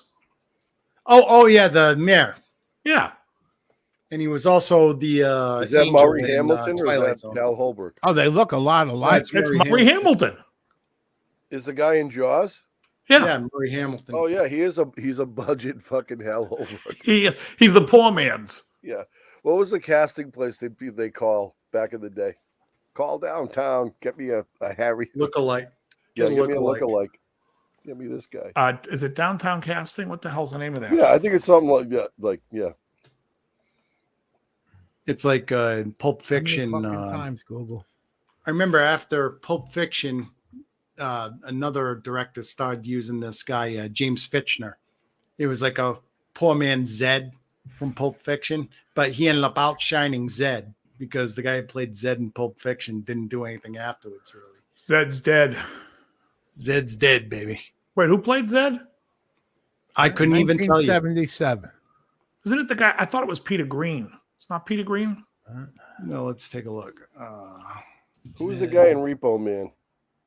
Oh, Emilio Estevez? No. Harry Dean Stanton? Yeah, that's the guy. That's the guy. There's variants of that dude. Yeah, he's in everything. Throughout He history. was in Peter Green. I was right. Zed was Peter Green? Yeah. Fuck off, everybody. That's what I'm saying. I love Peter Green. You got He's it. great. He's great in a movie called Permanent Midnight with Ben Stiller. Now look up William Fitchner and compare him. But if you guys don't know if you guys never seen Permanent Midnight, it's about the guy who created the show Alf and was a heroin addict. It's Ben Stiller and Peter Green. It's great. Yeah, so William Fitchner. And you've seen him before too. He's like the poor man Zed. They ended up having a bigger career, actually. William Fitchner's in Go. Yeah, he's in Go. I know who this guy is. Yeah, this guy's everywhere. Yeah. Yeah, he's not so Peter Green to me. Peter Green has a more devious look. Who was the guy in Usual Suspects? Was that Peter Green or William Fitchner? That was Peter Green, right? He played Red Man, the fictional guy. I can't remember. When I say I can't remember, I don't know what movie you're talking about.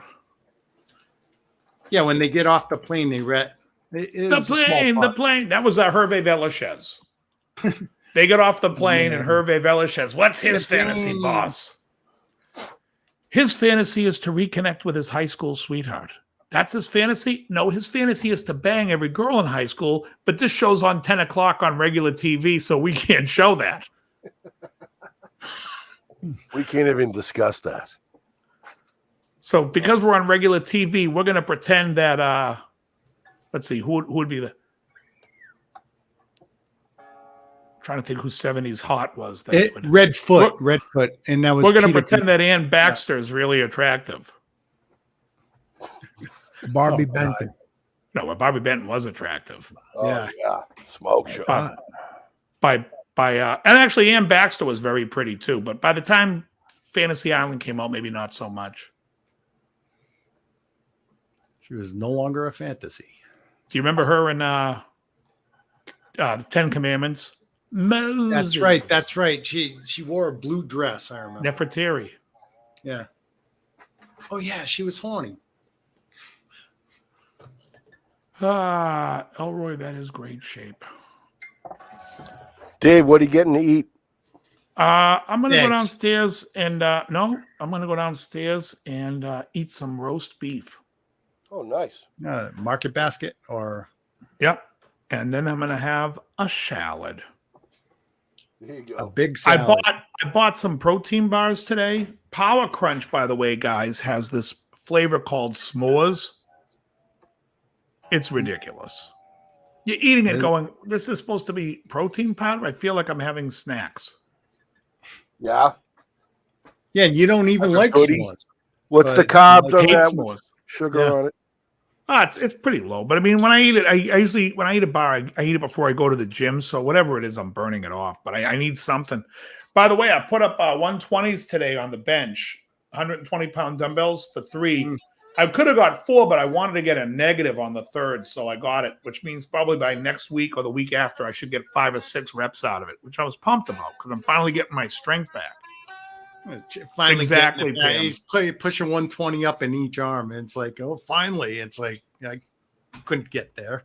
Yeah. A lot of people don't for those who don't lift it all in the chat, it's like whenever you do dumbbells, you have to stabilize them. So, it's not like 120, 120. That's like benching 140 on the bar. 120, 240 on the bar. I mean, it's a lot more difficult. I do thumb behind though. Yeah. And you told me I was. Yeah, I do thumb behind. So yeah, but it felt good. And then I burned through some flies, and then I jumped on cardio, did my 3.8 miles, 650 something calories burned, and got the hell out of there. Then I went and taught. Busy day. 2 hours. Busy. An hour and a half. Busy. No. Oh, we're at 2 hours on the show. All right. Listen, this is a short show. Jerry, what are you showing here? What's the guitar? We'll let Nothing, you. I'm just dialing the nut in. You know what I mean? He left a little call for me. All right. So, dial a nut. Working in the shop. Oh, you're down 36 pounds. You called well, everybody. 36 beans. What? That's awesome. Everybody. Very good. Celebrate with Ruby's Takeaway. Well, Ruby's Takeaway is Turkish food, or so that's all protein. I'll tell you. I don't know what my weigh-in's going to be Wednesday. I should be like around the same 207, 205. It's excellent. Hey, yeah, Robert, a little late. All right, everyone. Well, we like to leave on a high note. We have 28 people here, but we have food to be eaten. Jerry's just setting up the guitar. Want to thank Jerry for coming on the show, everybody. Thank you for having me. I'd like to thank Joe for coming on the show and being here and showing his guitar and his pedals and taking care of Mikey and doing a hell of a job with his lemon water. Cool. Awesome pedal. Oh, good. Yeah.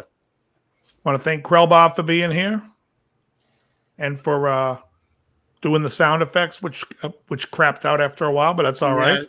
For some reason, my sign-in went. I'd like to thank roast beef that we're both going to have. Oh yeah, we're both going to be eating roast beef. Some roast beef, and then what else? Let me just see if there's anything else. That would be it. Just want to say good night to everyone. Thanks so much for hanging out with us. Where the hell is my ending credit? Oh, here we go. Main show out. Good night, everybody. I had to figure. All right. Good night, everyone. Thanks so much, everyone. Good night, Ted. Have a great night and very good. Okay, goodbye, Ted.